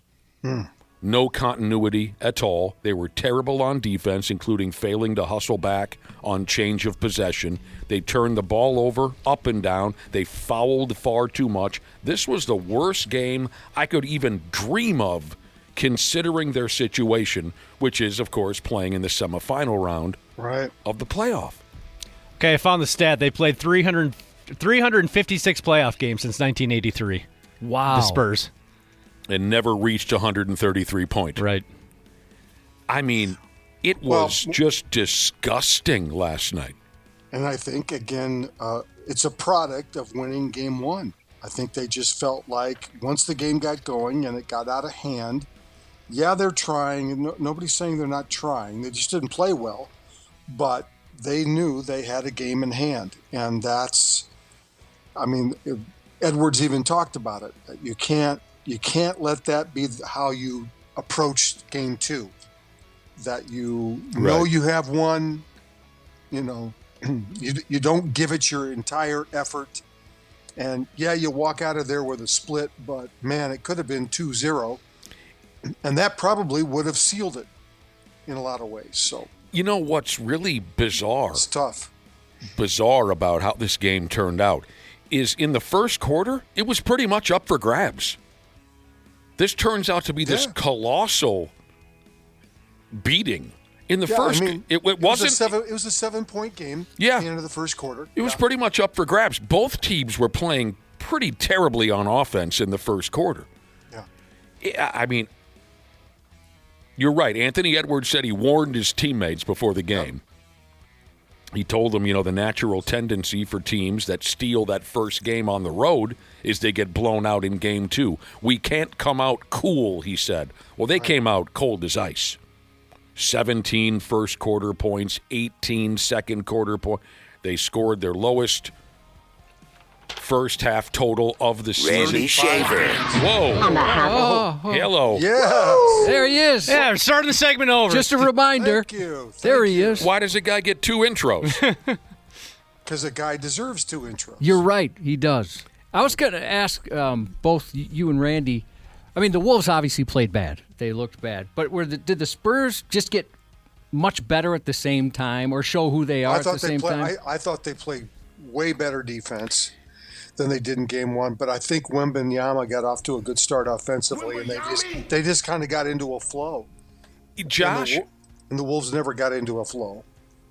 The Spurs were definitely a better team last night than they were in game one. But this was, in my opinion, the final score was much, much more of a reflection of how absolutely horribly the Wolves played in every aspect of the game. That's how I took it, but you guys obviously are way more knowledgeable. The other thing, like you said, was, I wish there was a camera. When I said you guys are more knowledgeable, Nick started adjusting his I straightened my tie. Like, Well, then. Keep going. Yes. But it was frustrating. Like, the Wolves finally sink a shot, and then all of a sudden, the Spurs just a second and a half later, they have like an incredible dunk. That was what I referred a minute ago to failing to get back on defense after a make or a miss. It was I really can't think of many Wolves games in the history now of the ball club where they just took a massive dump in every aspect of the game. And it's in the friggin' semifinals of the playoffs against San Antonio. Anthony Edwards said, referring to, again, the approach to last night's game, he said, "My mama used to tell me that a hard head make for a soft ass." And that's what happened tonight. I don't know if anyone can figure that out, but I like the way it sounds. Yeah. Well, here's the beauty of this. It's only one game. Right. The series is tied. It comes back to Target Center now for the next two. It's a guarantee they're going back to San Antonio for a Game 5. And the key now is for the Wolves to get their act together and to win the next two. If they can do that, if they can hold home serve, they've got a real good chance to win this series. But they absolutely do. They just have to let this one just completely go away. Try to forget about it. You almost wish the games were flipped, though. They get blown out in Game 1 and then come back strong and win Game 2 heading back in Minnesota. Yeah, because there's a better carryover, I think, in a lot of ways. Yes, I see your point, but either way, it's 1-1. They're pros. Yeah. They'll get it back on track. Yep. Either way. So. They only made 9 of their 30-point doesn't make any sense. They only made 9 of their 30 3-point shot attempts. Yeah. This is the one that blew my mind. They missed 26 of their 44 shots in the paint. I mean, that's just brutal. And they only shot 50% from the free throw line. So, I mean, the whole night was 22 turnovers. The whole night was just, from the second quarter on, abysmal. And, maybe it's a blessing in disguise a little bit. A wake-up call. Well, that too, but Edwards didn't have to play full steam. Maybe he can rest a little bit. Maybe, get to a point where he can play 30 minutes a game, because right now he's at about 25. I mean, there's a long way to go in this series. But last night, I agree with the coach. They got punked. They got pummeled last night. Kraken Skulls, Jesus says, every Wolves series I've ever watched has one of these games where they just can't find... Feels like it. They can't find their own ass. He says, I'm not worried about them. I mean, yeah, I woke up, Josh, with diarrhea this morning. I think I caught a stomach bug from watching, because last night's game, it was diseased. That's how bad it was. It was just odd. Of course, Jaden McDaniels getting into foul trouble early never helps, Anthony Edwards said after the game. We don't win games without Jaden on the court. Yeah. And he is that important. Yep. Oh, yeah. Okay. Like Dana said, like Randy said, it's a long series. It's a 7-game series.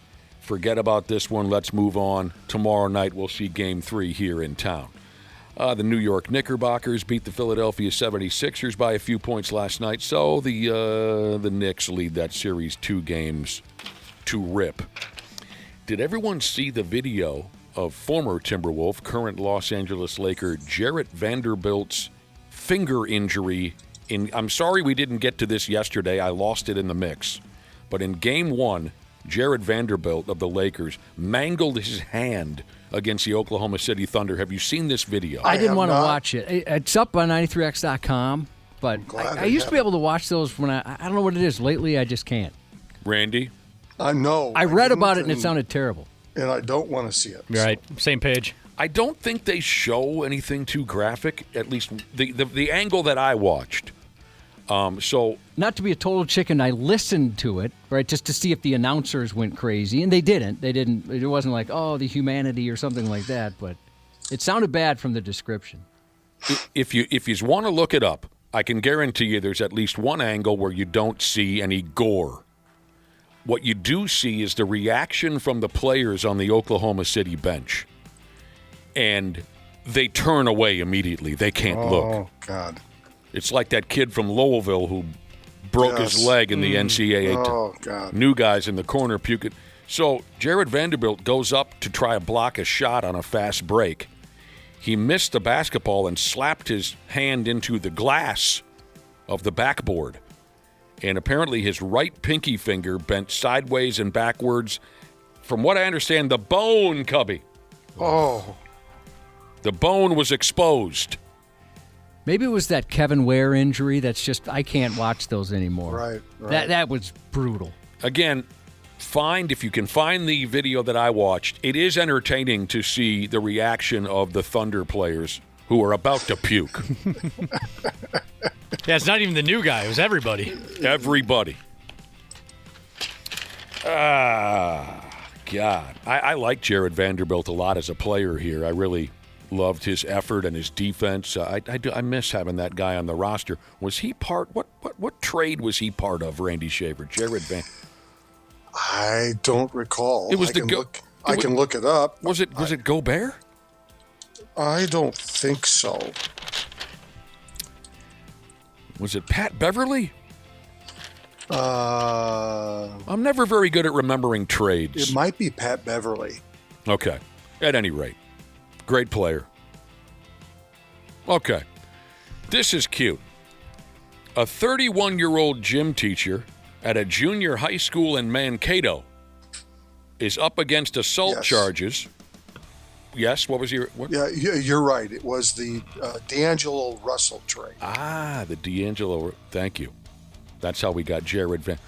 31-year-old gym teacher at a junior high school in Mankato is up against assault charges after he got into a fist fight with some friggin' sixth graders.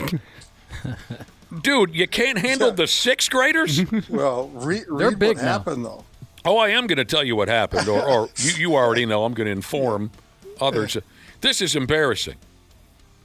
Word is this gym teacher got so pissed while playing hoops with the sixth graders. One of them dumped a hard foul on him. And he got so pissed about that, he smashed a kid in the face with the basketball, and that gave the kid a bloody nose. Took a hard foul, Josh, from a sixth grader. Yeah, I think he threw the ball at him twice, right? And the guy went nuts. Yes, the teacher, second one exploded the nose. He threw the basketball at this kid's face a couple times, cursed him out real good. He also threw his car keys at one of the sixth graders. He's a 31-year-old.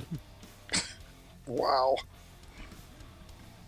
And it's not like he's not used to being around kids and understanding how they are. He's a gym teacher, for crying out loud. That's what he does all day. F me running. I bet there's some gym teachers that want to throw a ball in my face back in the day. I'm sure, but that's what I mean. They usually can control that. Mm-hmm. This guy's very competitive. Oh, man, our gym teacher in junior high hated me and the Big Al. Me and Big Al tortured this dude up and down. Anyway, this gym teacher, 31-year-old in Mankato, goes by the name of Chandler or something. 5th-degree assault, they say. That is so embarrassing. Dude, you can't keep your friggin' cool playing basketball with some 11-year-olds. Gym teachers. Don't get my teacher buddy started on gym teachers. One of my best friends is a science teacher. Don't even bring up gym teachers around him, man. He hates them. One night he had a few beers in him and he kept saying this. All they do, gym teachers, just roll the ball out there. Just roll it out. That's all they take do. attendance and roll the balls out. Roll the balls out. To get done taking attendance. Whew, oh, man, what a long period it's been so far. All right, kids, go play.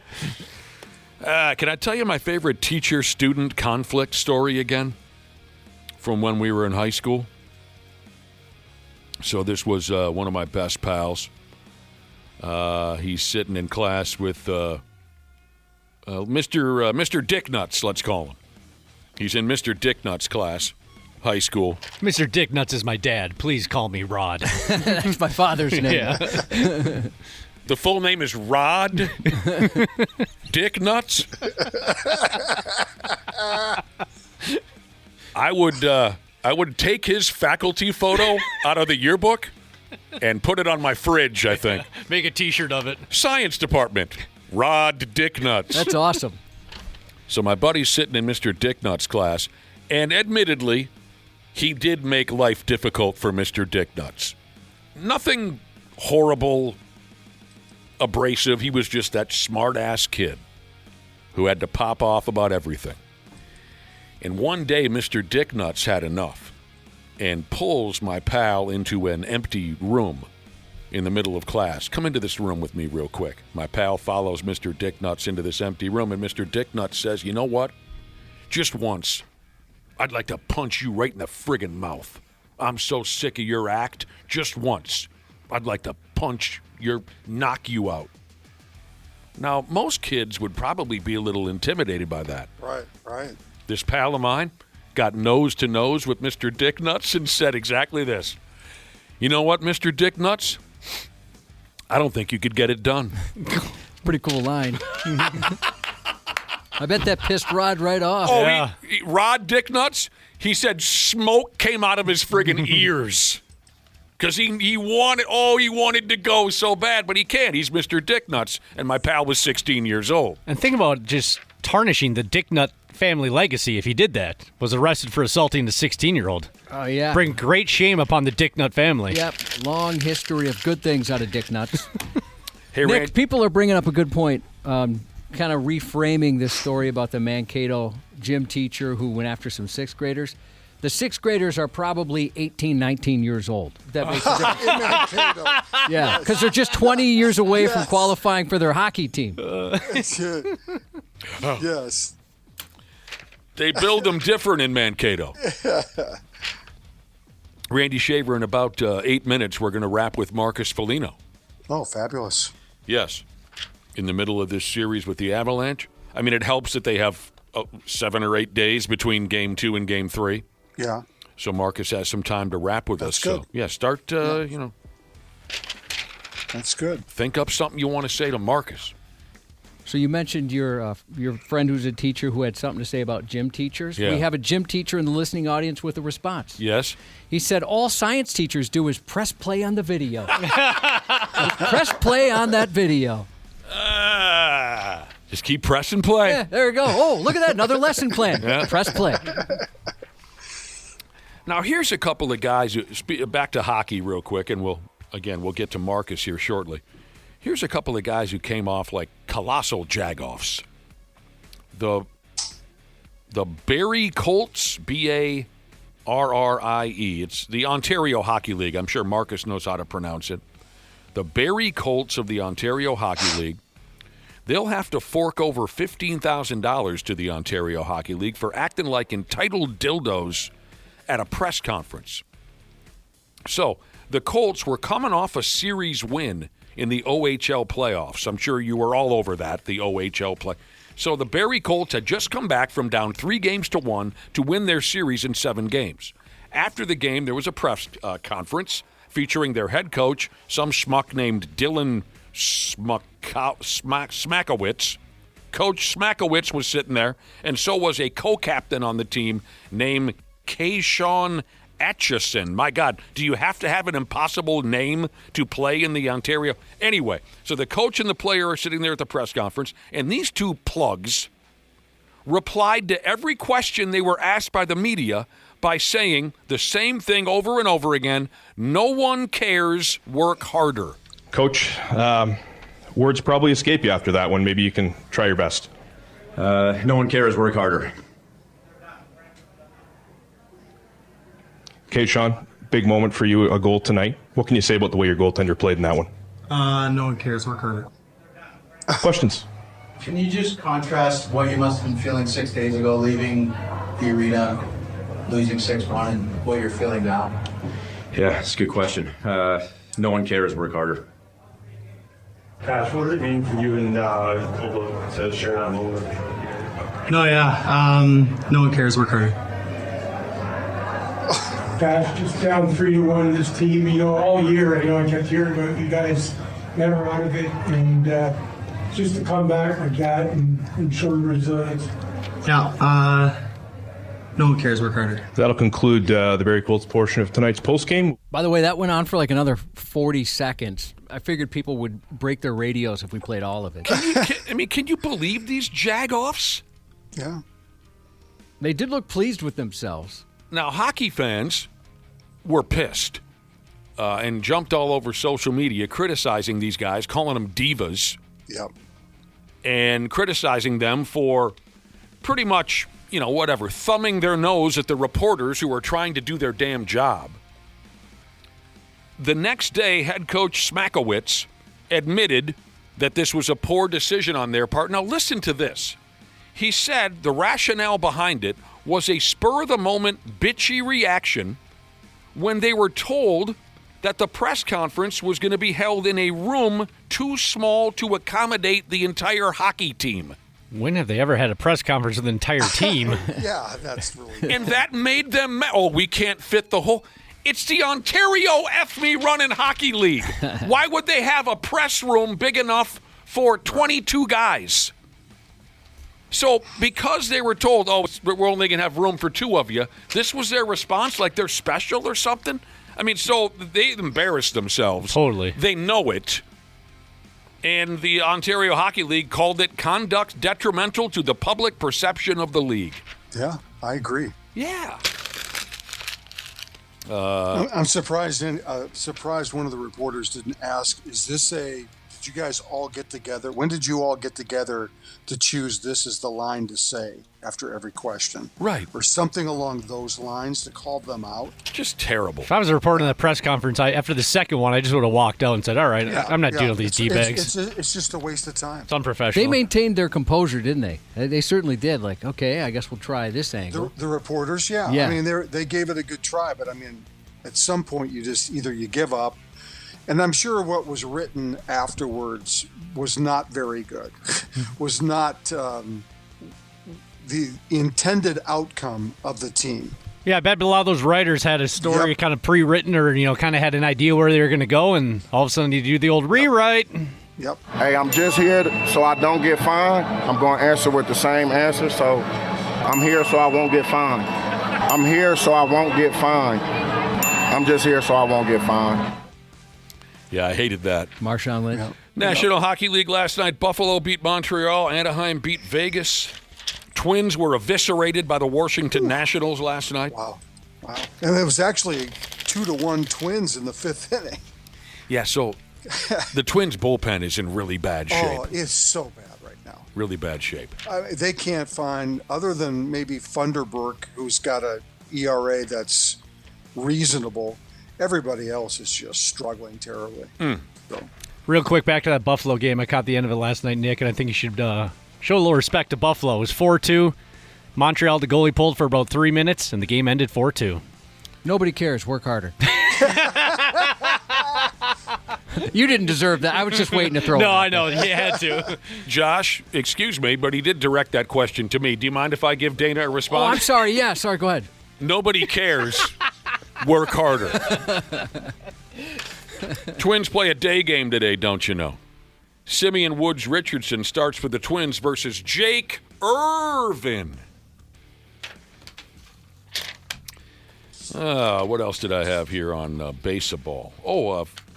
Former Twin, former Houston Astro, and now current Houston Astro, Carlos Correa has upped and torn a tendon loose in his left ankle, and the poor guy's done for the season. Yeah. A lot of discussion that was the injury that was passed on by the Giants and the Mets, maybe. Oh, right. And why they didn't sign him. I'm not laughing at Carlos Correa because I really do. I like him. I feel bad for the guy. Back to that hockey club. Here's Smooth Baby Jesus, who texted in to say, you want a bigger room for your press conference? Then make it to the NHL. Right. Maybe someone already made that joke.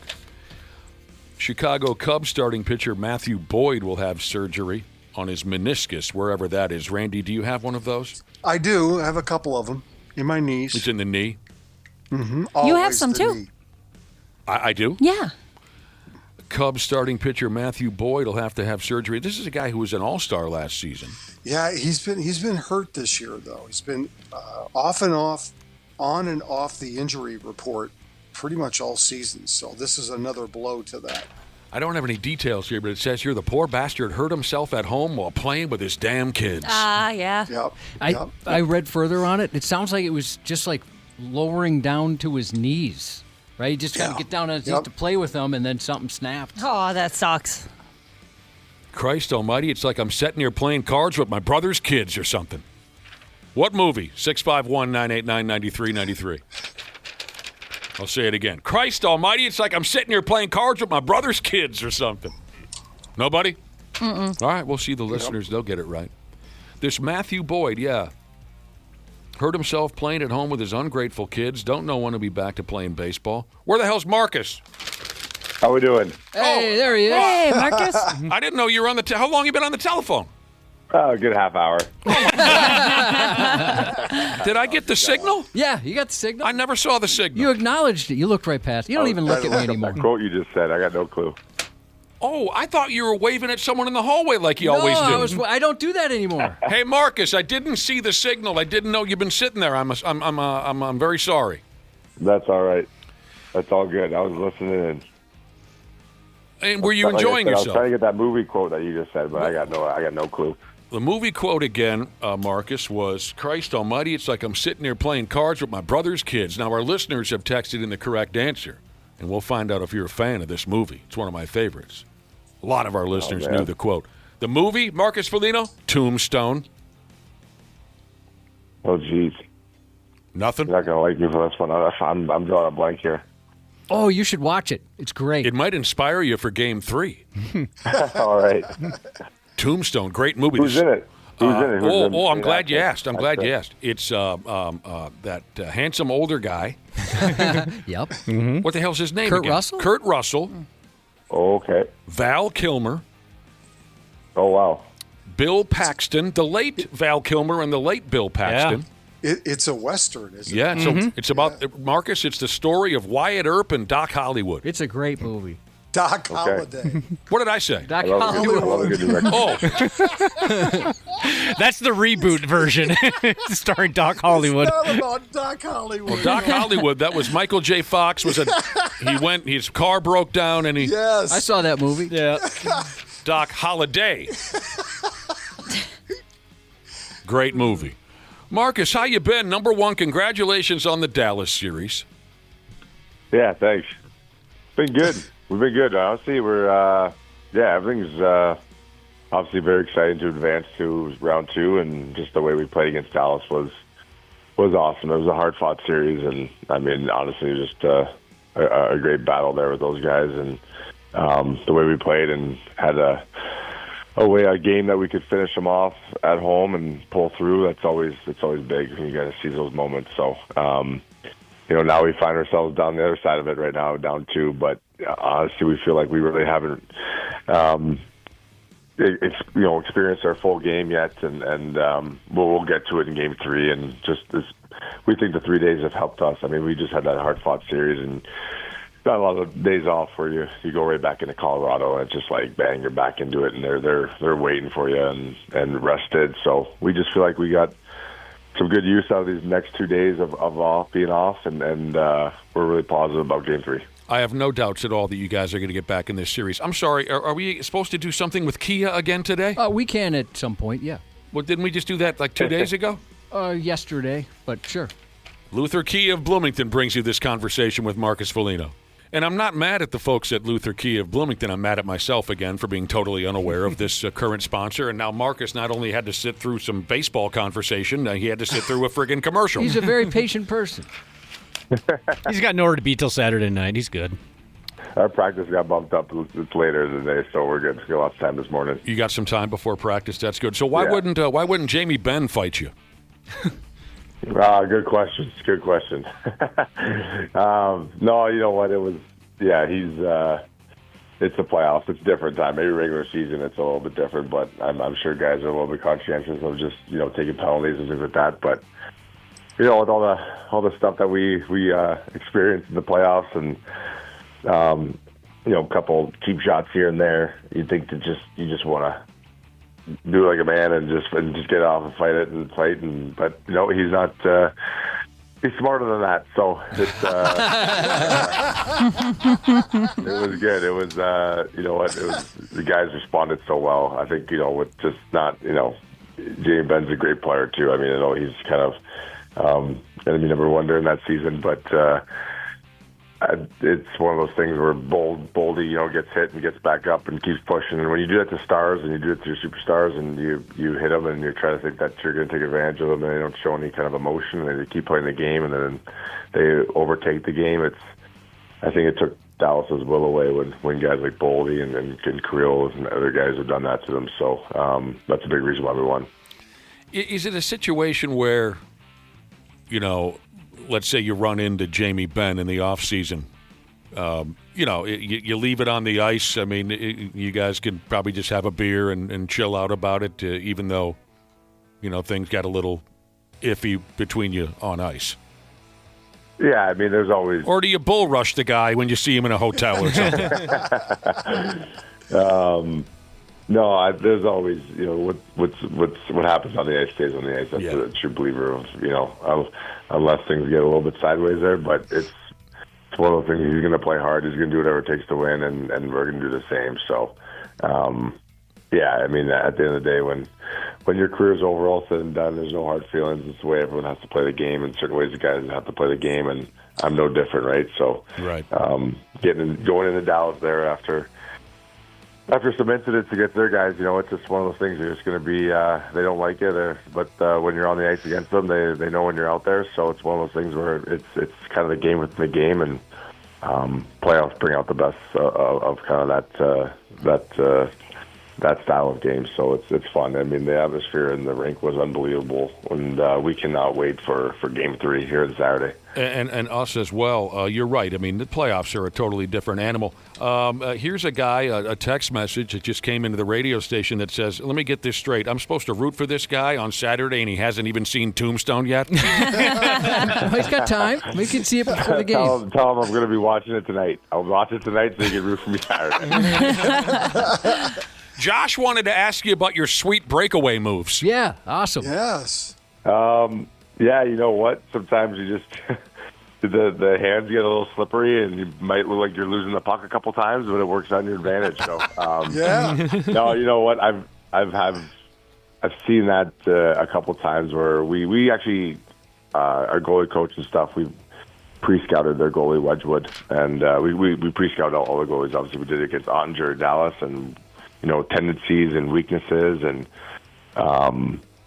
we just before the series started, we found out that he's a very committed goalie. He can when he commits hard, and he can slide out of position, and he has a tough time coming back the other way. So I think you saw it with the Tarasenko goal with the sweet, I guess, both the Forsberg goal and with the one hand on the stick. But you see, like, he slides all the way over, where it's really tough for him to go back the other way if you can cut back. So.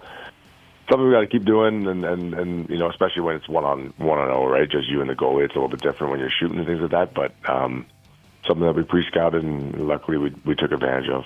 Well, come on, you look slick on that friggin' breakaway. Yeah, you did. Yeah. I mean, you never looked The you. The funny part is that kind of my brother and I were kind of on a 2-on-0, and I was looking over my shoulder, like, you coming with me or not? So, He was smart enough, I guess. He was saying that 2-on-0s on a penalty killer are just never good news. So he said just go for the breakaway, and it turned out. Yeah, what's his nuts? The goaltender Wedgwood was looking at a full-on Foligno family attack. But you look slick. I don't think you. I think the nickname doesn't fit you anymore. A moose would never make those moves. Well, I don't know if you saw the ending of the goal. I ran into the post of the net. Yes. That brought me back to the there he is. Yeah, that's very moose-like. Good old moose. Yeah. We did notice that you crashed into the goalpost like a mite. Yes, we did. But it made it that much more perfect. Maybe it fit your character. Yeah, I had to bring the skill back down a little bit. So I almost went head first off the post. That's more my game. No, it was good. Obviously, it was a crazy game. Game 1. I don't know. It was kind of. Yeah, I don't know what you want to call it, like a dream and a nightmare at the same time. But it was just a uncharacteristic game, kind of out of both teams, really. I mean, it was wild. It was nuts. I'd never been up and down in a roller coaster type thing like that in the game in a long time, and especially doing it against Colorado, where they had firepower, but just 9-6 in the playoffs. That's the old days, right? So it was one of those things where game 2 we liked our game a little bit better of just our structure, but special teams, penalty kill, things like that. It's got to shape up for the series to be swung the other direction. But we have faith and positivity in that, clean things up and get back to work. And that's why we're excited about these 2 days off, where we didn't really have that in between Dallas, where we can get some practice and get guys on the ice and feeling good about our game again. I would think that game 1 gave you at least you proved to Colorado that you're not going to go down without a fight. I mean, it was 3-0 in a hurry in that game, and you guys actually took the lead in that game. So I think Colorado knows that you guys aren't going to go away. It's going to come down to a lot of things that you talked about, special teams and things like that, but there's no way that you guys are not going to be there throughout this entire series. So it's just a matter of getting one.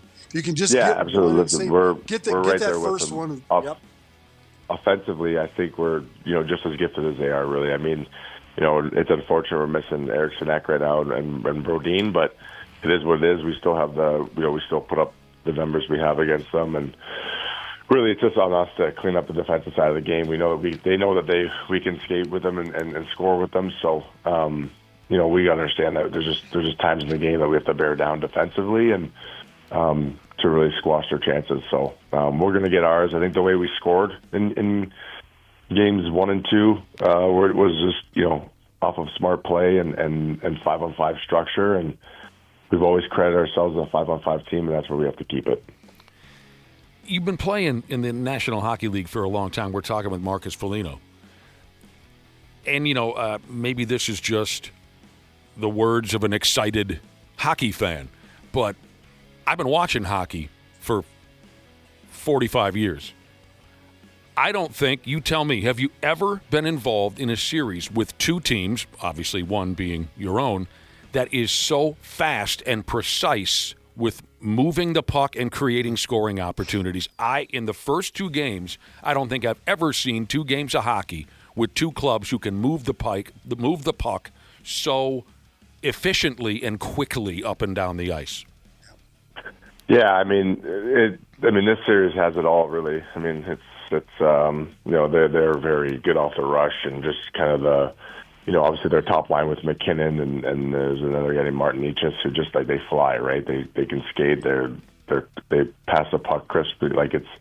Things are not really bobbled, and it looks clean all the time, and that's what we pride ourselves on, getting back and breaking the puck out and moving it up. I mean, you saw our goal with Kirill. It's a quick tic-tac-toe goal kind of tip play, and he's on another breakaway. So, yeah, these are 2 teams that are neck and neck. Honestly, there's really, you look at game 1, I know the score, but game 2, it's right there with them, and power play is special on their side. They got some guys that are clicking right now and feeling good about themselves, but things can always change in a series. It's a long series, and our power play has yet to get going, but it's one of those things where once that can help us out, it's going to be a big deal for us. So just a lot of skill, a lot of guys that want to win puck battles, and this is a very fast series, and we're trying to get emotionally attached to it a little bit more, and get a little bit more looks come game 3, and obviously limit their chances, but right now, I mean, it's exciting hockey. I mean, if you're a fan on the outside watching the series, I mean, it really is. We won 2-3 in our conference, and we took down the 2nd seed. So it's one of those things where you're getting the best right now of the Western Conference, and it's a fun series to be a part of so far. It's been a lot of fun. All right, a question from a listener before we let you go. We got a couple more here for you, Marcus. Question from a listener, Nathan McKinnon. This listener thinks he looks like he smells like hot dogs. He does. Does Nathan McKinnon smell like hot dogs? I don't know. Are we talking? Why? Because you can't catch him? Maybe when he comes by our bench flying, we get a good whiff. You should mention it to him. Yeah. Maybe I'll get in his head that way. Yeah, throw him off his game. Hey, you smell like hot dogs. People think you look like you smell like hot dogs. That dude is built like a brick house, though, isn't he? Yeah, he is. I mean, he's a special player, no doubt. I mean, the way he's just so explosive and obviously a very strong person, strong legs, and he's a factor for sure for their team and just like a big part of their success so far in the series. And we got to do our best against him, but he's a phenomenal player and obviously just a very high-end, explosive hockey player. So, dude's it's been a challenge, but something that we've, you get a couple of games at it, get a couple of chances at it, and you can start recognizing some things, the tendencies that he does that we can take advantage of. And part of the series. It's kind of like a chess match a little bit. So that's how Dallas was. So we're just right there, reset, and get it back to for Game 3. It's been a riot, and it's only 2 games in. I hope she doesn't mind me putting her on the spot, but our next guest just walked in, Dr. Andrea Johnston from German Animal Hospital. You are a hockey fan. Oh, yeah. Her kids all play. You're at the rink all the time. Yep. Do you have any questions here leading up into Game 3? Do you have any questions? I got a goalie, my middle goalie. She loves God the bless wall, you. but Yeah. right. But I guess will he be back in this 3rd game? Oh, you're asking Marcus about the goaltender. Yeah. Put him on the spot. Marcus, You're putting me on the spot big time. who are you putting between the pipes for Game 3? Dr. Andrea wants to know. And does the coach come to you for your input? Yeah, right. I always feel bad for them. No, you know what? Both goalies are awesome. I mean, really. I think it was tough putting in Gustafson right second game of the second round. It's not easy when you're kind of sitting there for a while. So, he got better as the game went on for sure. We got a couple practice days here, so I'm sure they'll be figuring out what they want to do for the next Game 3. But from a player standpoint, we really don't care. We have trust in both our goalies, and we know that they're great. I mean, Wally was unbelievable in round 1, and Game 1's Game 1. It's just one of those things. I think both goalies want to throw that out the window. So at the end of the day, our belief in our room is that we trust both our goaltenders. So we know that whoever gets called upon gives us a great chance that day, and it's up to us to play a little better in front of them.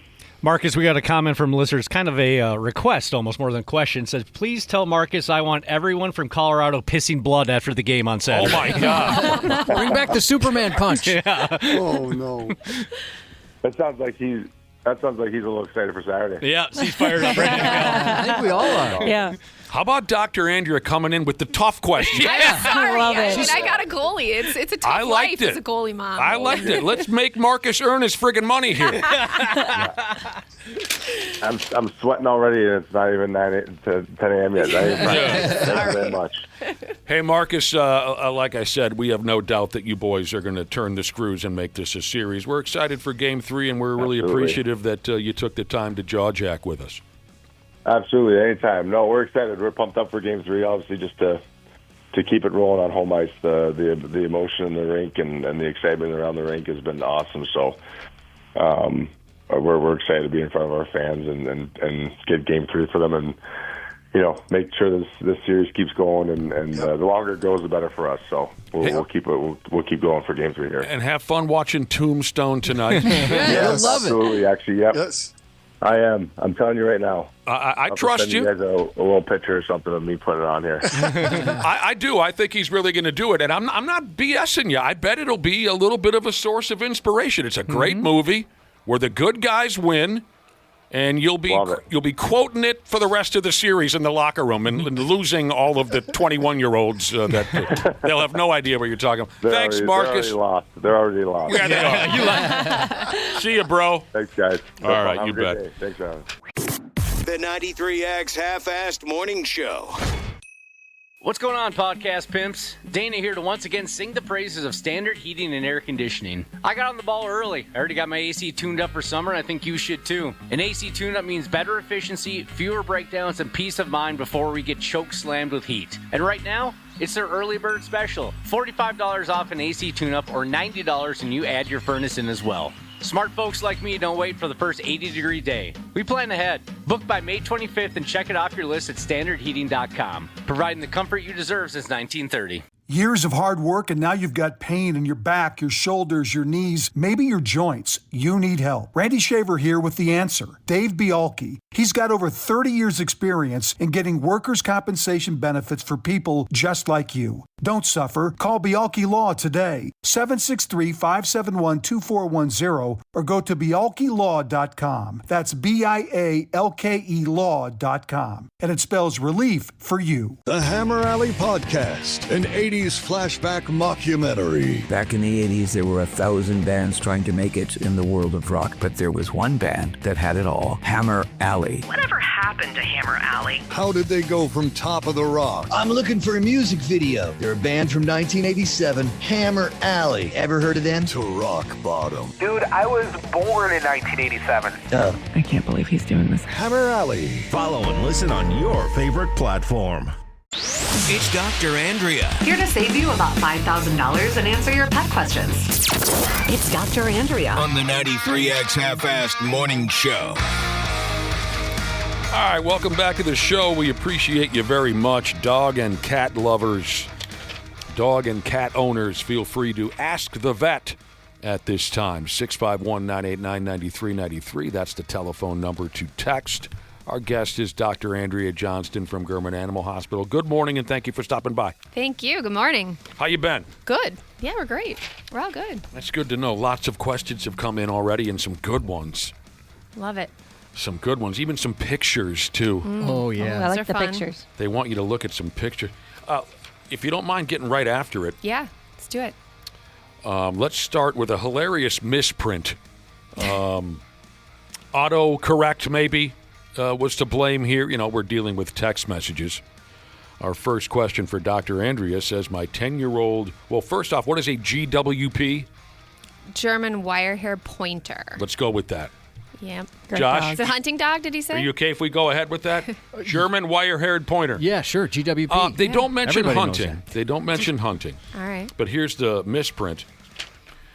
Dr. Andrea, my 10-year-old GWP has farty tumors. What? That was possibly... Well, I know for a fact that was autocorrect because they quickly got back to me and they said, I meant to say fatty tumors. My wife uses like the voice to text a lot. Some of the texts are hilarious. Oh, yeah. And I mean it. you kind of develop a skill figuring out what she meant by that.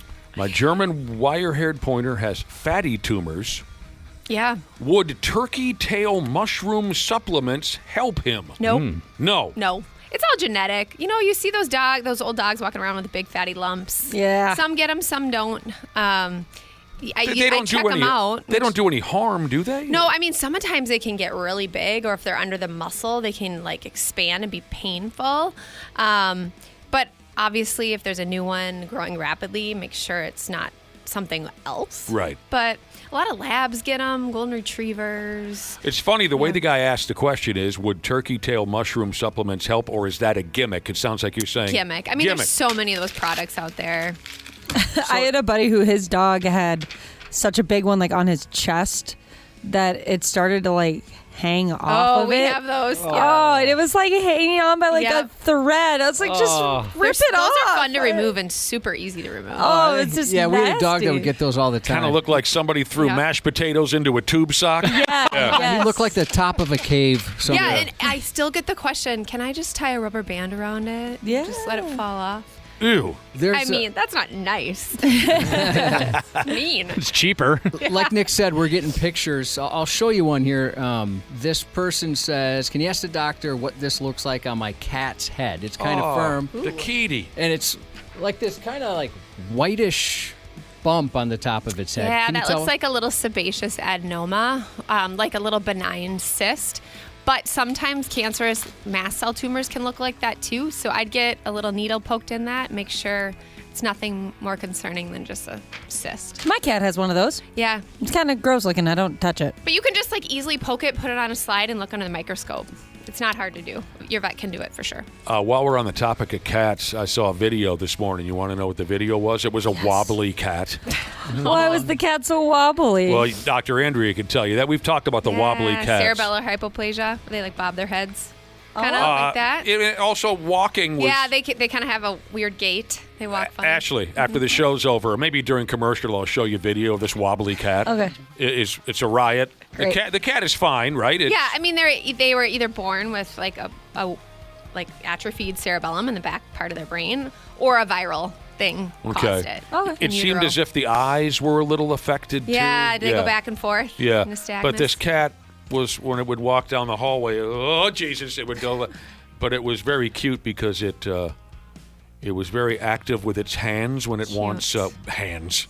It was very active with its paws when it wanted attention. I'll show you the wobbly cat. So here's the latest picture Josh showed you the cat with the bump on its head. Can you pass this to Dr. Andrea? Yeah. Adorable picture that was sent in of a little puppy. Oh, cute. It says here that little puppy's name is Tilly. Cute. Good name. What kind of dog is that? This looks like a pit bull or Amstaff. Okay. Yep. Tilly was the runt of the litter and is just getting over GI parasites. So, Dr. Andrea, what's the best way to put a little weight on Tilly? So, good thing is probiotics. There's something called Fortiflora. It's a Purina Pro Plan product. The other thing too, like if you use strong probiotics, that'll help. But also something like wet food for a short period it's high in fat and protein. That can help. I wouldn't go with like the junkier stuff like Fancy Feast and stuff like that, but get a high protein wet food. Next thing you know, Tilly will be the size of a house. It's so cute. Cute dog. She's so cute. This person has a two text question. Yeah. My Frenchie is about 15 months old, still can't get potty training down. Any tips? He'll go outside, then come inside and do a little more right after. And the follow-up text is, his name is Yogi, if that helps. I don't know if that helps. Has he been neutered? That's a big one. If he has not been neutered, he could be marking in the house. So get him neutered for sure. Sometimes they just are, especially a Frenchie, they can be jerks about that. And if you had like potty pads in the house and confusing now potty training outside, that can be hard too. But they kind of have to earn their space back if they're going to actually have issues in the house. So you have to have it in a small place in a kennel and then bring it outside and kind of retrain it. I'd also probably bring that puppy in and just check a urine sample, make sure there's no stones or crystals or UTI. Oh, okay. Just in case. Probably not, but... A listener by the name of Don't Call Me During the Dr. Andrea segment has texted in. He's focused. Wow. This is Don't Call Me During the Dr. Andrea segment, checking in. And he has a message. I love you. Uh-oh. Let's go ahead and block that number. Somebody walk her out to her car today. He's behind bars. He can't. Yep. Here's a person that is looking to rescue a dog. Mm-hmm. What breed should I be concerned about the health history? Oh, gosh. That's a loaded question. Is it? Especially with a rescue dog. I mean, they're usually mixed breeds. Is it easier to name some that you know are safer? Well, so if you named a dog, I could tell you what their kind of common genetic problems are. Like a Cavalier King Charles Spaniel, heart disease. Golden Retrievers, cancer. They all have something, unfortunately. Mm-hmm. But if you get a mix, oftentimes that stuff gets diluted out. So mixed dogs last longer and live Sometimes. longer. Oh, I never knew that. What do they say? A little of this and a little of that. Yeah. Speaking of golden retrievers, here's a 4-month-old golden retriever. Oh, lucky. I bet that's the cutest. Yeah. Oh, I want one so bad. It's the puppy time of year, right? Spring, everyone gets their puppies. Yeah. So cute. Go get the pup. This golden retriever puppy has an umbilical hernia. Oh, no. Yeah. Their current vet seems unconcerned. Yeah. But you go ahead and give your opinion on an umbilical hernia. I mean, super common. So it's usually coming from like their belly button. And I usually just repair it at the time of the spay or the neuter. I fix the hernia. I just tell people if it's getting bigger before the spay or the neuter, or if it's like swelling, then that means abdominal contents, like the intestines, are getting stuck in there. Yikes. But I have, knock on wood, never seen that. But I usually just fix it at the time of the spay or neuter. Not a big deal. Your puppy will be all right. Yeah, totally fine. That is very, very cute. You guys know any people who walk around with the hernia hanging out over the... Oh, yeah. Yeah, dude. Yeah. Jesus. Yeah. My brother had a couple hanging over his belt line for a while. Come on, man. Yeah, was it... the person I know, vomit. it's a big lifter, too. I wonder if it's the same thing with your Probably. Oh, yeah, that's all that friggin' guy does is lift weights and That's why, right?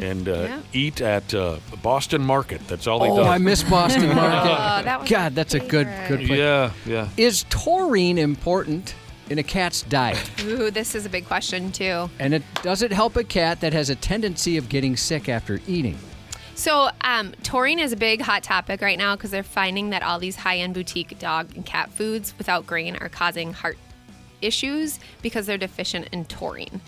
You can't necessarily give taurine orally to get that taurine to come up with heart health. They have to have it with their food to digest it.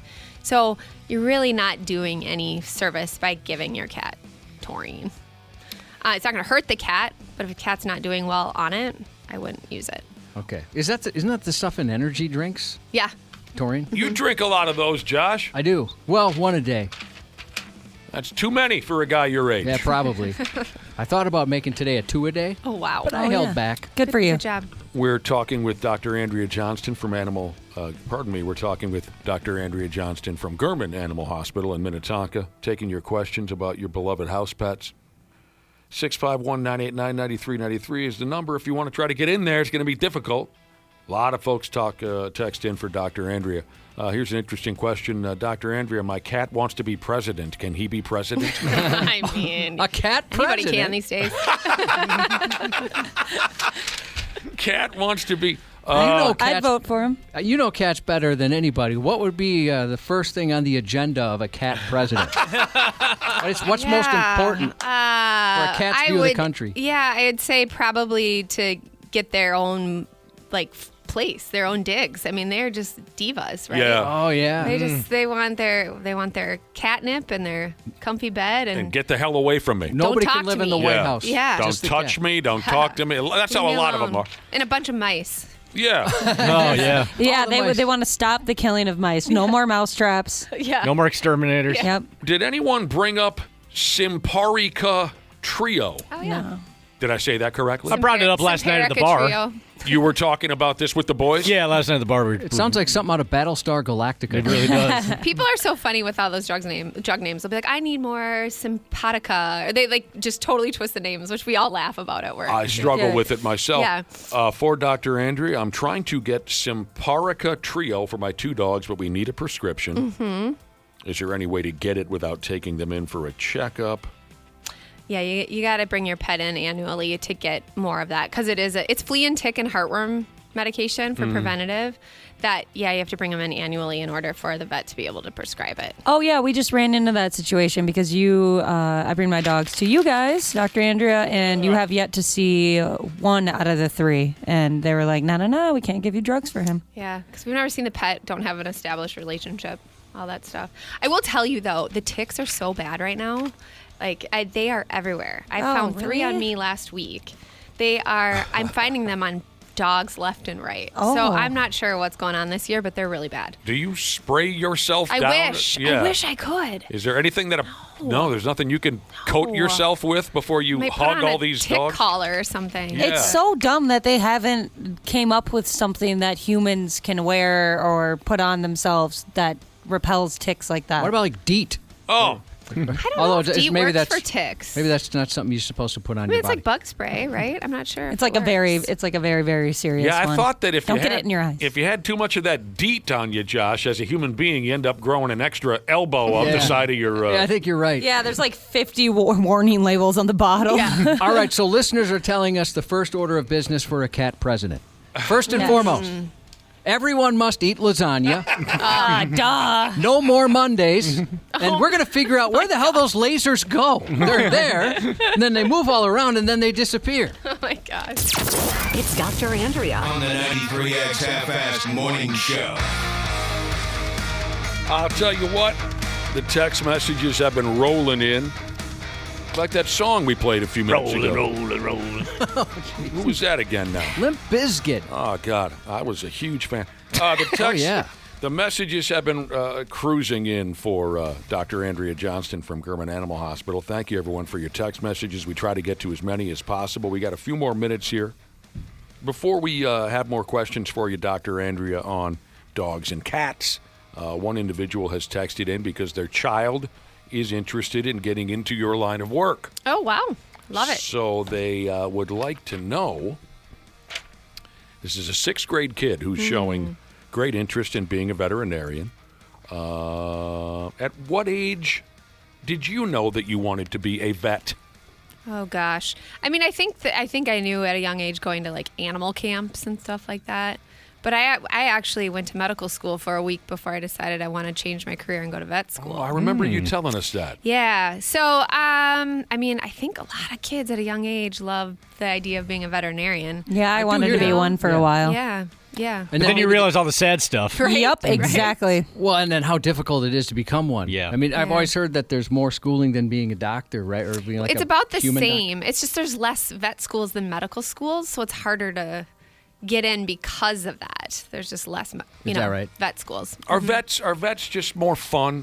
A more fun crowd? I don't think so. To No? be honest, Oh. I think they choose they choose the field because they have a lot of they like animals and not people. I hate to say it, but what you don't realize is you're talking to people all day. I get it. I see. That's a good point. Now, you might get your chops busted at the next convention by claiming, no, they're not really that fun of a crowd. No, we're all a little weird. I don't know. It's okay. Oh, it's like radio.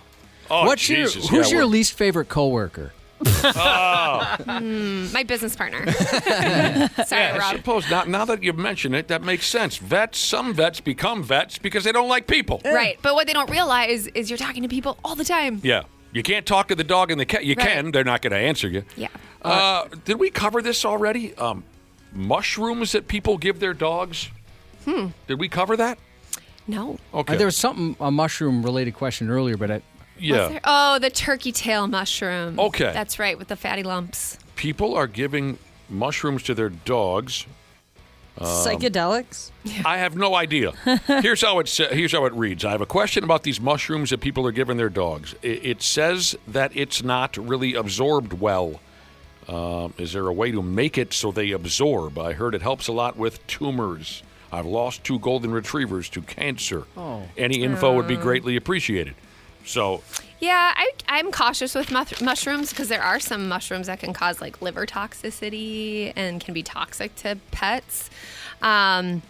It's like the human world with all these supplements and different things you could try, but there's no studies or evidence behind it that they're actually doing something. sure. That I think a lot of it is just a money grab too. I hate to yeah, say it kind of seems that way on some of those. You get worried. I mean, I'm sure there's probably some legitimacy to a few of them. Totally. Yep. I'll get behind it. I mean, we have a cupboard full of that stuff. My wife's really into all of it. I say she's like some sort of necromancer creating potions and stuff instead of meals with all the powders and pills and stuff she takes. Yeah. This is an interesting question about vets. Are most vets vegetarian because of their love of animals? That's a really good question. I was a vegetarian all throughout my years as a kid through college. Because of your love of animals or health my reasons? aunt lived behind a veal farm, and it was the most traumatic thing my to gosh. hear those babies. Absolutely. That I decided to stop eating meat. Wow. But I would say, yes, I think a lot of veterinarians and technicians and assistants are vegetarians. Yeah, something I wouldn't have thought. I'm not that's a good anymore, question. but Makes yeah. sense. Mhm. Yeah. Never would have crossed my damn mind. Yeah. A cat here has, at least the owner believes, my cat has idiopathic cystitis. That's a bugger. What's that? It's just a pain. It's a unknown cause of bladder wall inflammation. So they don't have an infection, they don't have stones, but anytime they get stressed or anything different in the house, they'll start peeing blood, or they won't be able to urinate. They'll be in pain, start peeing around the house. That sounds terrible. Do you have to scope that? Because I had a thickened bladder wall. And Oh, my God. doctor's like, we're a little worried about cancer here. Ooh. So they had to scope it, and my goodness, that is uncomfortable. No. I mean, we do scope cats and dogs, but not for that. Not for that? No. Oh, man. That sounds painful. I don't recommend it. No. It's not like crazy painful because they numb you up pretty good, which is embarrassing, by the way. What It's did just they have? uncomfortable. Did they have you bite down on a toothbrush or something? No, nothing like that. God, I told you guys before about my urologist, who an awesome dude, super funny, he's a cool guy. He's like, he puts a light up there, and he's like, hey, take a look at this on the screen. He's like, can you imagine? Like, the inside of your bladder's never seen light before. And I'm thinking, yeah, this is fascinating, but let's get this over with, because I'm really uncomfortable. Turn off the light. Yeah, let's just go. Let's go. We can talk about it afterwards. I'll watch the movie. Urologists are a little weird, too. they fall in that veterinarian. A texter has a 3-legged dog like me, so you have to get to their question. It says that they're missing their front right leg. The spot where his leg was taken off has a small fluid-filled bump. he tends to trip up and land on that side sometimes. Is that why the bump is there? Or? Yeah, my guess is he probably gets a little seroma there, like a fluid-filled pouch from either trauma. I guess it depends on when he had that leg removed. Because if it was recently, he probably has a little incision fluid there. But otherwise, he probably just continues to traumatize it. And do you have to go and get that drained? Or? Typically, it resorbs on its own. You don't drain it. Yeah. Ag engineering Jesus, back to your conversation or back to what you brought up earlier about cattle, veal farm. Yeah. Ag engineering Jesus says, work with cattle for a while and you'll know why we eat them. Oh, no. You bastard. Don't get me wrong. I love a good hamburger. Yeah. Oh, my damn. This is funny. Sandy Creek Jesus said his dad and uncle, they're both vets. Some other families are human physicians. And he said, maybe you've heard this before. The vets love to tell the physicians they're chumps because they've only mastered one species. Yep. Yeah. Yep. That's the part of true doctors. They're what? I have a shirt at home that says, like, the true doctors are veterinarians because they treat all species. That's awesome. Versus one. Jesus, this is a great question. I love rivalries. Totally. These text messages are so great. I got a question for Dr. Andrea, says, firefighter Jesus, if I were to get severely injured trying to help the mafia, can I get a veterinarian to fix my injuries like in the movies? I don't know, man. I don't do humans. No. Have you ever had that request or known somebody Oh, that's my gosh. I can't tell you how many people come in and talk to me about their own ailments. Yeah. Really? Or like, can you look at this rash? Or Can you can you look at stitch my this up? blood work? What are your thoughts on What in the world? Yeah. Why would they ever do that? that? And I feel like I'm a part-time therapist. Oh, I'm sure. Yeah. Well, That's that. a couple months ago, I had a terrible, terrible cough to the point where I had some really bad rib pain. And Dr. Andrea, who happened to be in studio that day, she said, oh, you might have cracked a rib. So when I went to the bar that night, I told the boys, I said, I might have cracked a rib from my cough. And they said, how do you know? I said, a doctor told me. Thanks. She's a friggin' doctor. Well, we got to get going. Real quick before we go, can I admit something? Yes. Earlier when Dr. Andrew was talking about having ticks, he had like 3 of them. In my head, I go, did she go hiking a lot after work or something? Or, on the weekends, did she spend time in the woods? And I'm like, oh, she got them from the dogs. Yeah, she's around animals all Yeah, day. yeah. I kind of felt like a dumbass. She also has her own dogs. Yeah. So them too, yeah. Constantly hand-fighting animals is the cause of that. Thanks for your time. Yeah, of course. Thank you. Always a lot of fun, and we'll talk to you in a couple of weeks. Sounds good. Happy birthday to Wayne Jarvis, Sue Grafton Jesus, turning the big 09 today from More Anxiety Than Hair Jesus. The 93X Half-Assed Morning Show. What's going on, podcast pimps? Dana here to once again sing the praises of Standard Heating and Air Conditioning. I got on the ball early. I already got my AC tuned up for summer, and I think you should too. An AC tune-up means better efficiency, fewer breakdowns, and peace of mind before we get choke slammed with heat. And right now, it's their early bird special. $45 off an AC tune-up or $90 and you add your furnace in as well. Smart folks like me don't wait for the first 80-degree day. We plan ahead. Book by May 25th and check it off your list at standardheating.com. Providing the comfort you deserve since 1930.